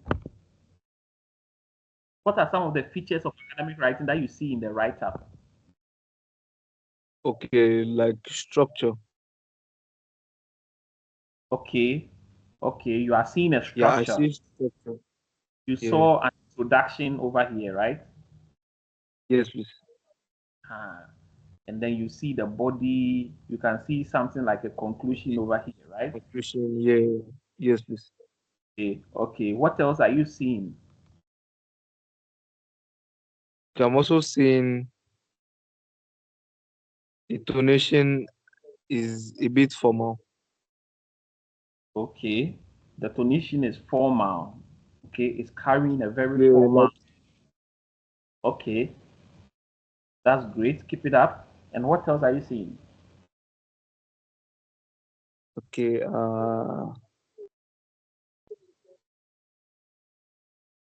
okay, is grammar, can I add grammar, use of grammar? Yes. Yes, I'm seeing use of grammar. Okay, so you are still basically talking about the tone. You see, talk about the formality, the the the usage of words, the grammar. That's where grammar comes. So when you talk about grammar, you are talking about the formality, that it is very formal, right? Is it formal or is it casual? So that's where grammar will fall under. You get it? Well, another thing is that you realize that it's very clear. The message there is clear and sound.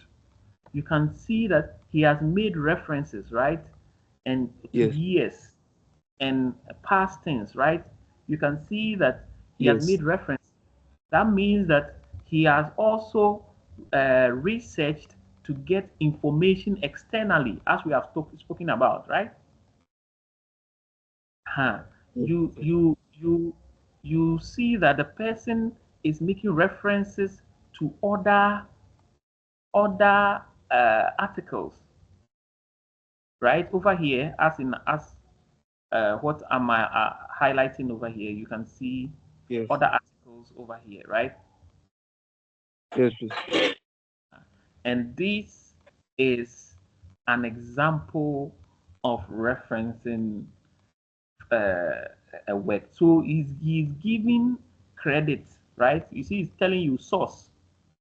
The source is Manu.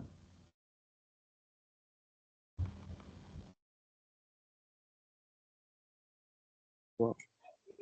Okay. What else do you see, sir? Yeah, I think I wanted to say it before, but you said it already. Clarity. So you wanted to talk about what? Now, like before you said clarity, like as I was reading it, like it was clear, straight to the point. It was straight to the point and very clear, right?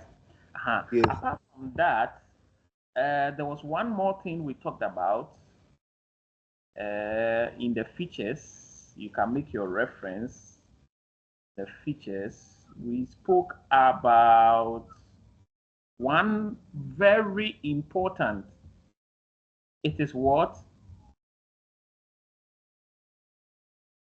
It has evidence.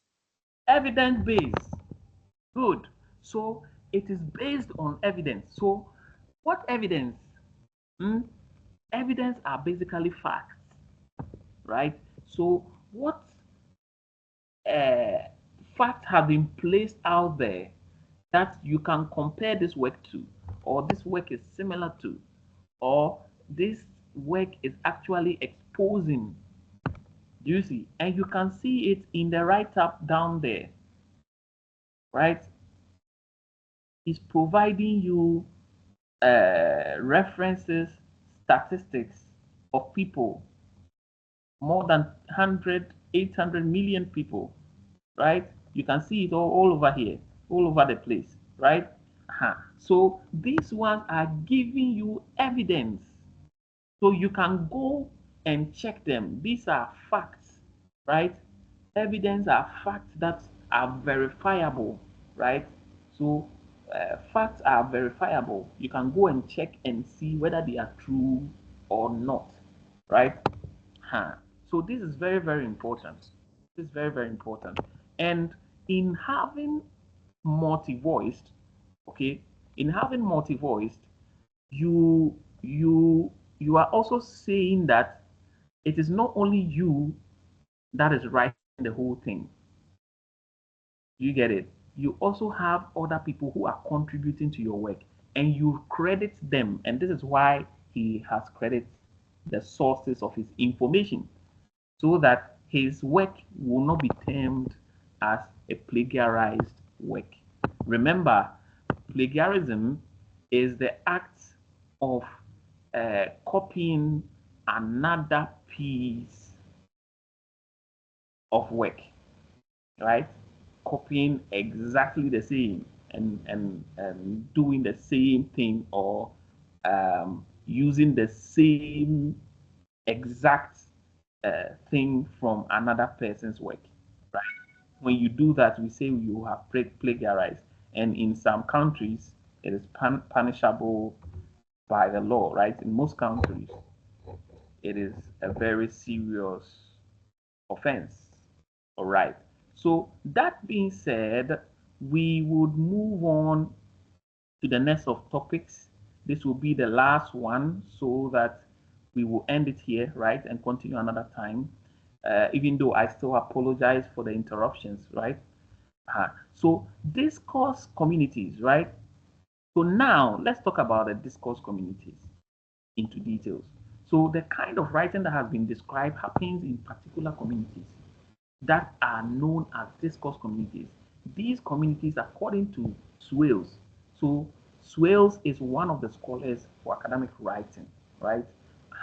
And he published some pieces of work in 1990. And these have become the standardized works for academic writing, for the academic writing course, right?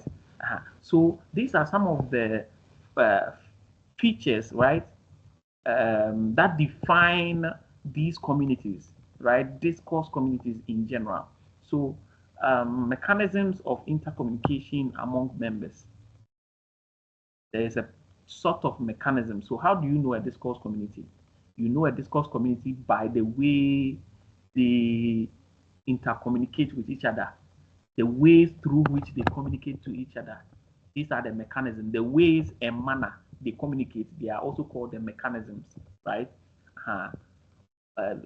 Ways and manner they intercommunicate among their members. So whether it is Facebook, whether it is LinkedIn, right?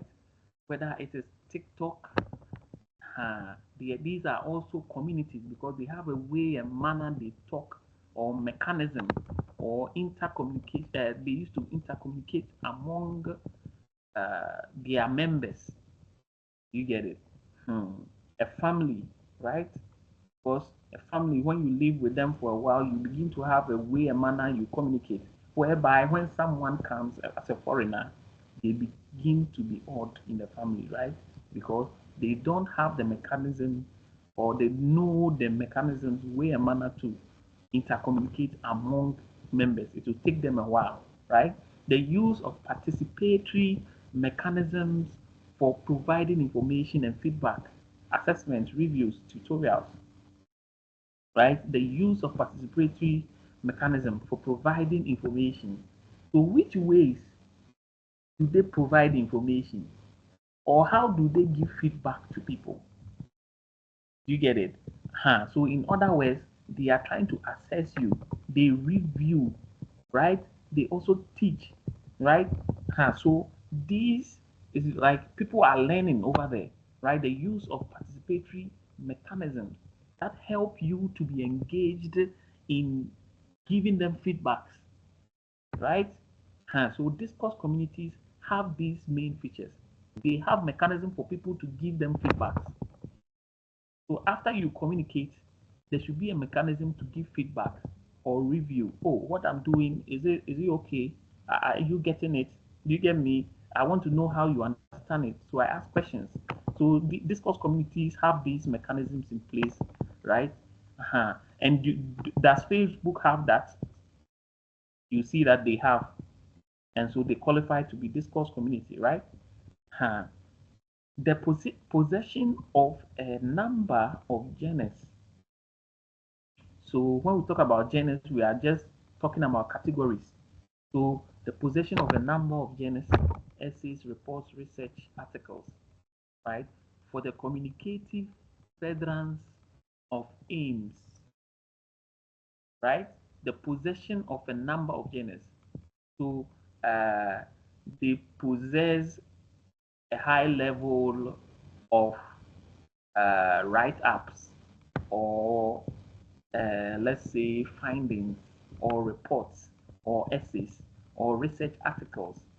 They have all of them in their custody. Does Facebook still have these things? The answer is yes, because people post those write-ups, those reports there, right? And so Facebook has the record of, or the database of all these things. And so does it still qualify to be a discourse community? The answer is yes. You get it? And then you have the third one, which is what? The acquisition of specific lexes. The acquisition of specific lexes.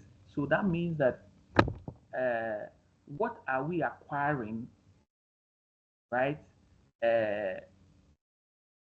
What kind of terms have we acquired over time that we use mostly in this group? You see that when you are in a particular group at times, you seem to have particular jargons or words you use within that community. So I mentioned in the beginning that when you are in the science field, you talk the way a science person or a scientist would speak. You use specific terms that is related to that environment. The same way, if you're a musician, when you are talking to a scientist, and you are using music terms, the scientist may not understand because you are coming from a different academic community. A different discourse community. All right. Mind you, discourse community is the overall of all, and academic discourse community is just one part of the discourse community. All right. So a discourse community will overall have, and there's a way they speak. If you go to the political side, there's a way they speak. Okay, you can turn off your camera, say. So if you go to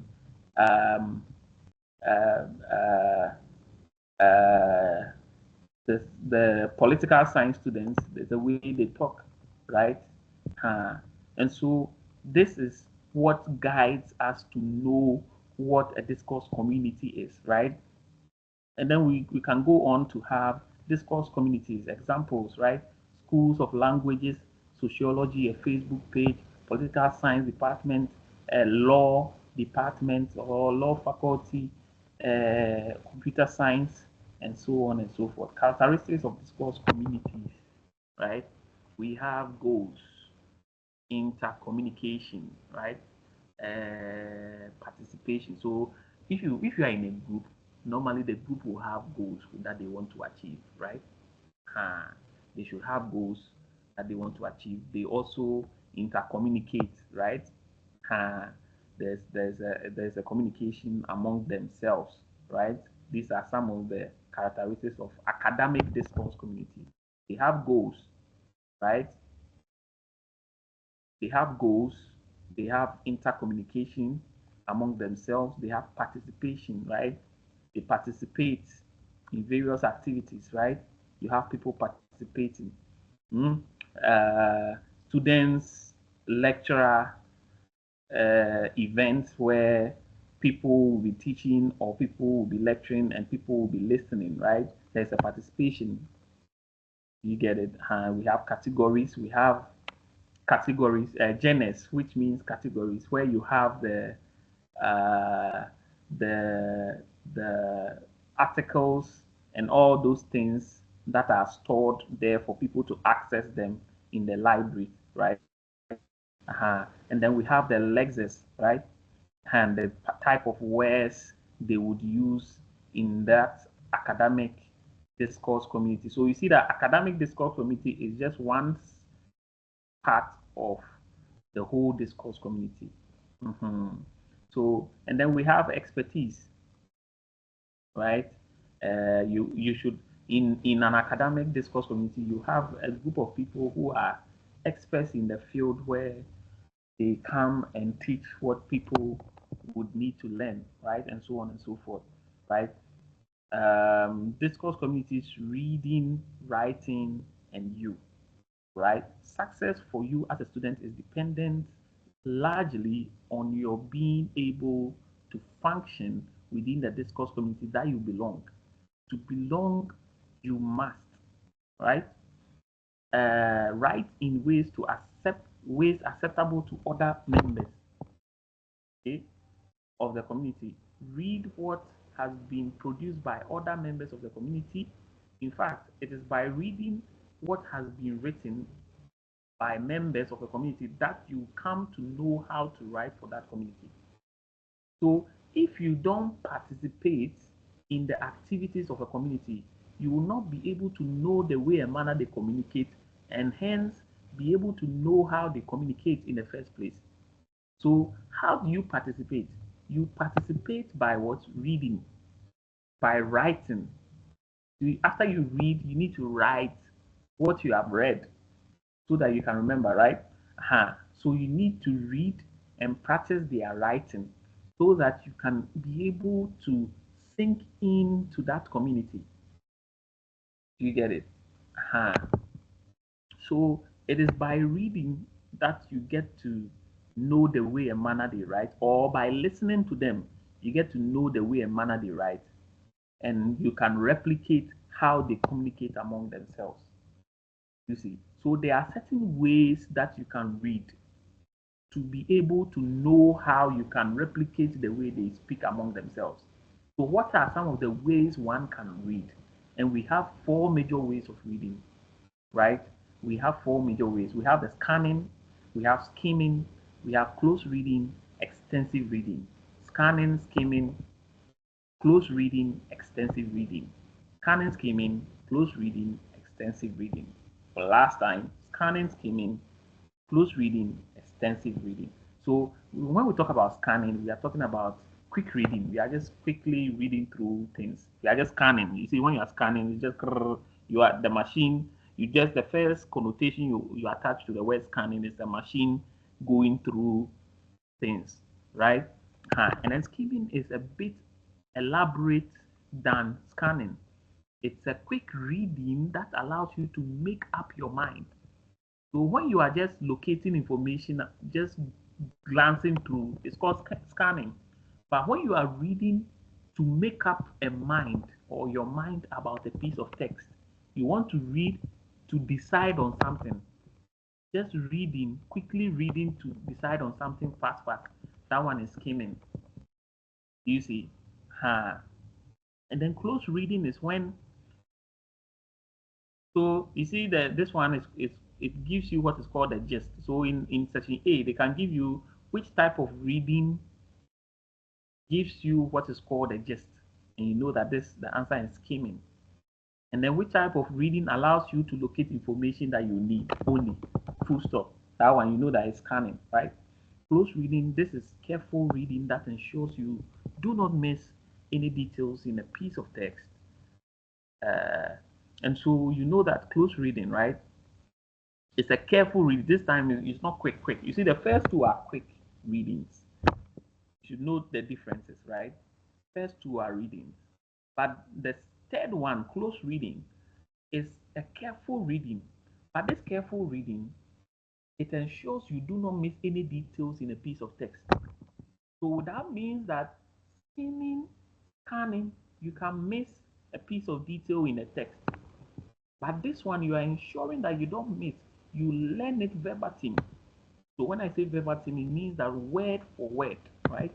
This is the reading technique most useful to you as an enterprising member of an academic discourse community. So if you want to really know how people communicate in the area or department that you find yourself, this is the reading that you stick to. It helps you to understand them into details. So you take this time, you take your time, and then you go through word for word. This is how they've been using this word. They've been using constituent a lot because they are reps in the school, course reps in the school. They've been using constituents. Why have they been using constituents instead of students or colleagues? So you begin to dive deep into these things, right? Awesome. And this is close reading. Now, after close reading, you know that if it is a closed area or an enclosed area, now it is no more an enclosed area, it is now an extended area or extensive, right? That means that it's no more enclosed, you are not bounded by trying to see everything based on what you have. The extensive now involves, apart from close reading, you are to extensively read is by employing the need to broaden your understanding. And so you involve the research methods, right? Or other learning methods where it requires you to get more information about what you are reading. So you begin to research on materials. You have the dictionary with you. you have the encyclopedia, you have Google with you, you have the internet at large to do your research. And this one, with it, you are doing extensive reading. So we say extensive reading is employed where there is the need to broaden your understanding of the world. In extensive reading, you do not limit the material you read to subjects, courses, programs you are studying. You see, you can move from topics to topics. So you see that you are learning, and then you see a term that comes from a different course, and you don't understand it because it looks so abstract. So what you do is that you move out of the zone that you are learning to go and completely research about what the particular thing that you saw in when you were learning that is confusing you, which is in a different learning environment. And so you go there, but you still go there and you research it small, and then you learn about it before you come back to it. So you see, you left your area of study, which was maybe IT, and you just went to learn about something on the term that you saw that was quoting something from someone from a different course, and you went to study it in a 5 minute period, and then you came back. This is one of the features of extensive reading. All right, and this is how it leads us to the SQ 3R method on reading and learning.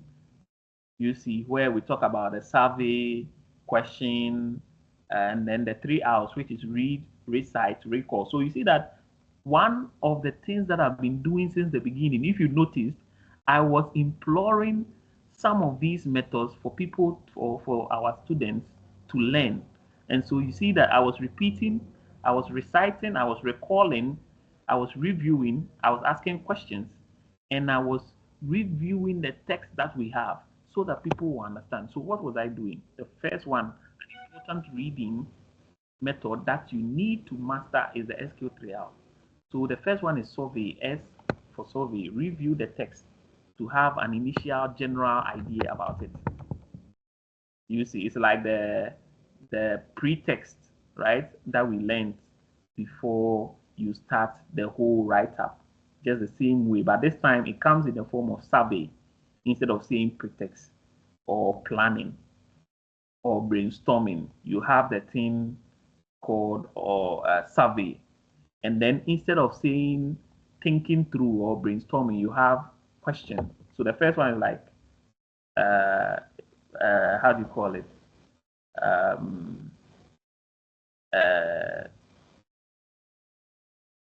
Thinking through it, or what do you call it? I've forgotten. Let's look at it again. Sorry, I just need to. So choosing the topic, and then we have what brainstorming, right? And then we have what researching, we have planning, outlining. So these things are what is repeating here in another form, right? This is what I was trying to make reference to. So we have an 8 here appearing in the form of survey, and then you need to brainstorm. So when you are brainstorming, you are asking yourself questions, right? And possibilities of what could happen and stuff. So when in the beginning they said God was brooding over the surface of the earth. So when you look at the meaning of the word brooding, it means that God was brainstorming. That's what it means. So brooding means to brood, to think through, to brainstorm. So you ask questions, right? Ask questions. So survey, then questions. Then you have 3R. 3R is not 3 raised to the power R or R raised to the power 3, but it's actually R's repeating in 3 times, right? So the first R is read, the second R is recite or repeat or recall, right? And then review. So these are the scientific ways to study. Actually study, not just read, but also study. When you go through these steps, you find ways to study, and you can do this reading on our own. And in conclusion, you realize that this lecture has been one that has been able to discuss academic discourse and academic writing in general. We've been able to differentiate discourse from academic discourse and academic writing. So academic discourse, okay, may be the community that we are in with regards to our education, right? And academic writing involves the community that involves in education, what they write about or how they communicate among themselves, what they write. And this is what we term as academic writing. So, we took notice of that, and then we highlighted on the features of academic writing. And we talked about it for formality and so on and so forth, right? We also discussed the forms that academic writing takes, right? Discussed the forms that they may take.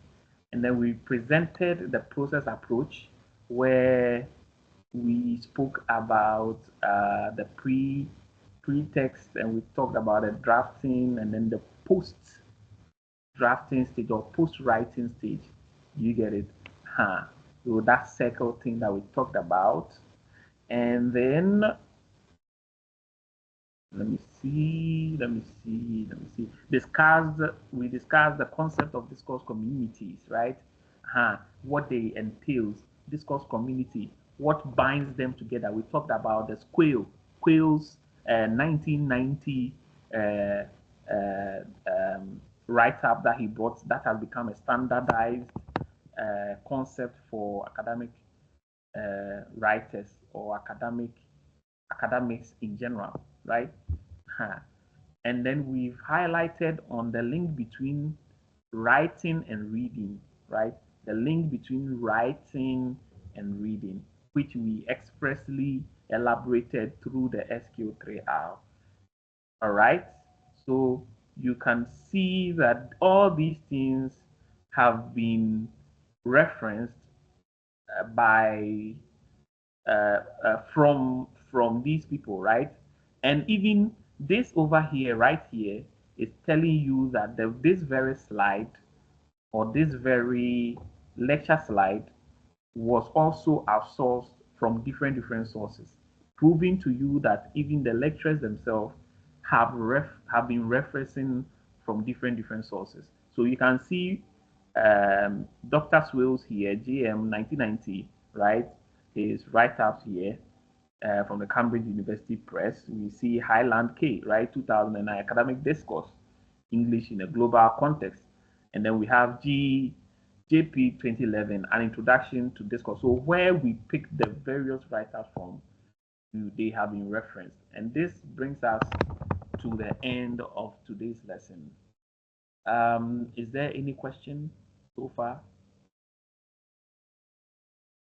Is there any questions? No, sir. All right. So if there are no questions, remember that. As I wanted to ask something. Okay, all right, sir.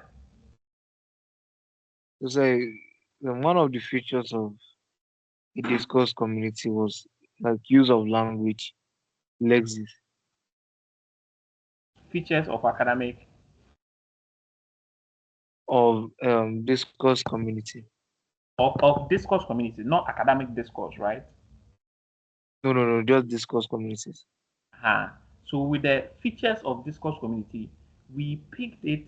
They have been given based on the standardized features that were provided by Mr. Swales or Dr. Swales, right?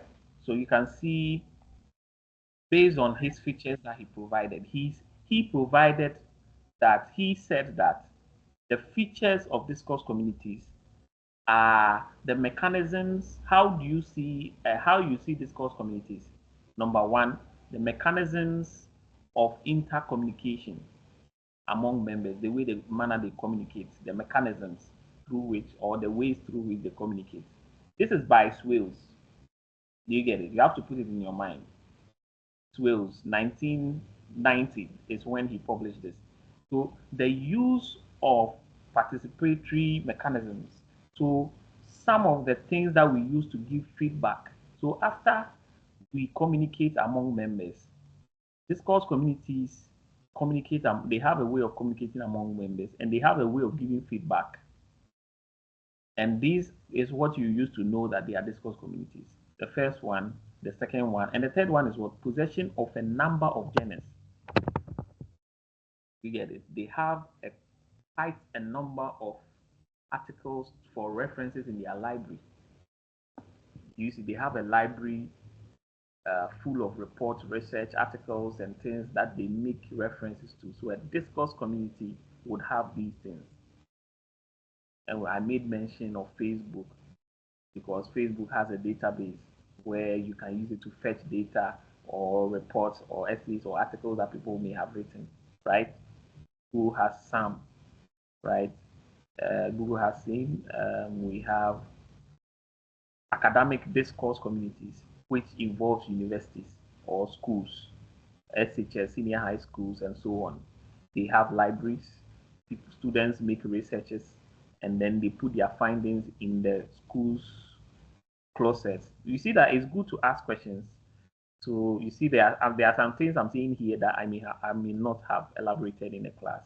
So it's very good you ask this question. Okay, keep it up. And then you also have the fourth one, which is the acquisition of specific lexicon. So over time, the discourse community begin to build their own language. You see, over time, they begin to have that same language over time. And this is what makes them be called discourse communities. You get it now? And so these are the main four features of discourse communities given by Swales. Swales, you get it? And he was referenced in the latter part. His full name is J.M. Swales, right? J.M. Swales. Okay, J.M. Swales. We can get his full name here for research purposes. Let's get his full name. Can have more details of him. So his name is John M. Swales. John M. Swales. I'm trying to see what the M stands for. John M. Swales.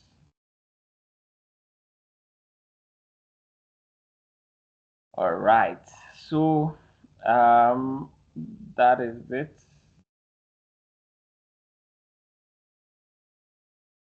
John M. Swales.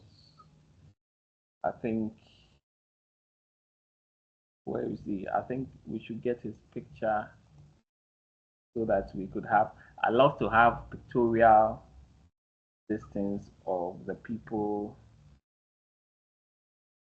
that we talk about. Otherwise, you will have a lot of history in your books and you will not have anything to associate with. So this is John Swales. This is John Swales. You can see him here. Who is he in the first place? Okay, his name is John Malcolm Swales. All right, his name is full. He was part of the University of Michigan. Okay, all right. So we can read all about him and what he achieved in life and so on. So John Malcolm Swales, and that is his name. All right. Are there any further questions?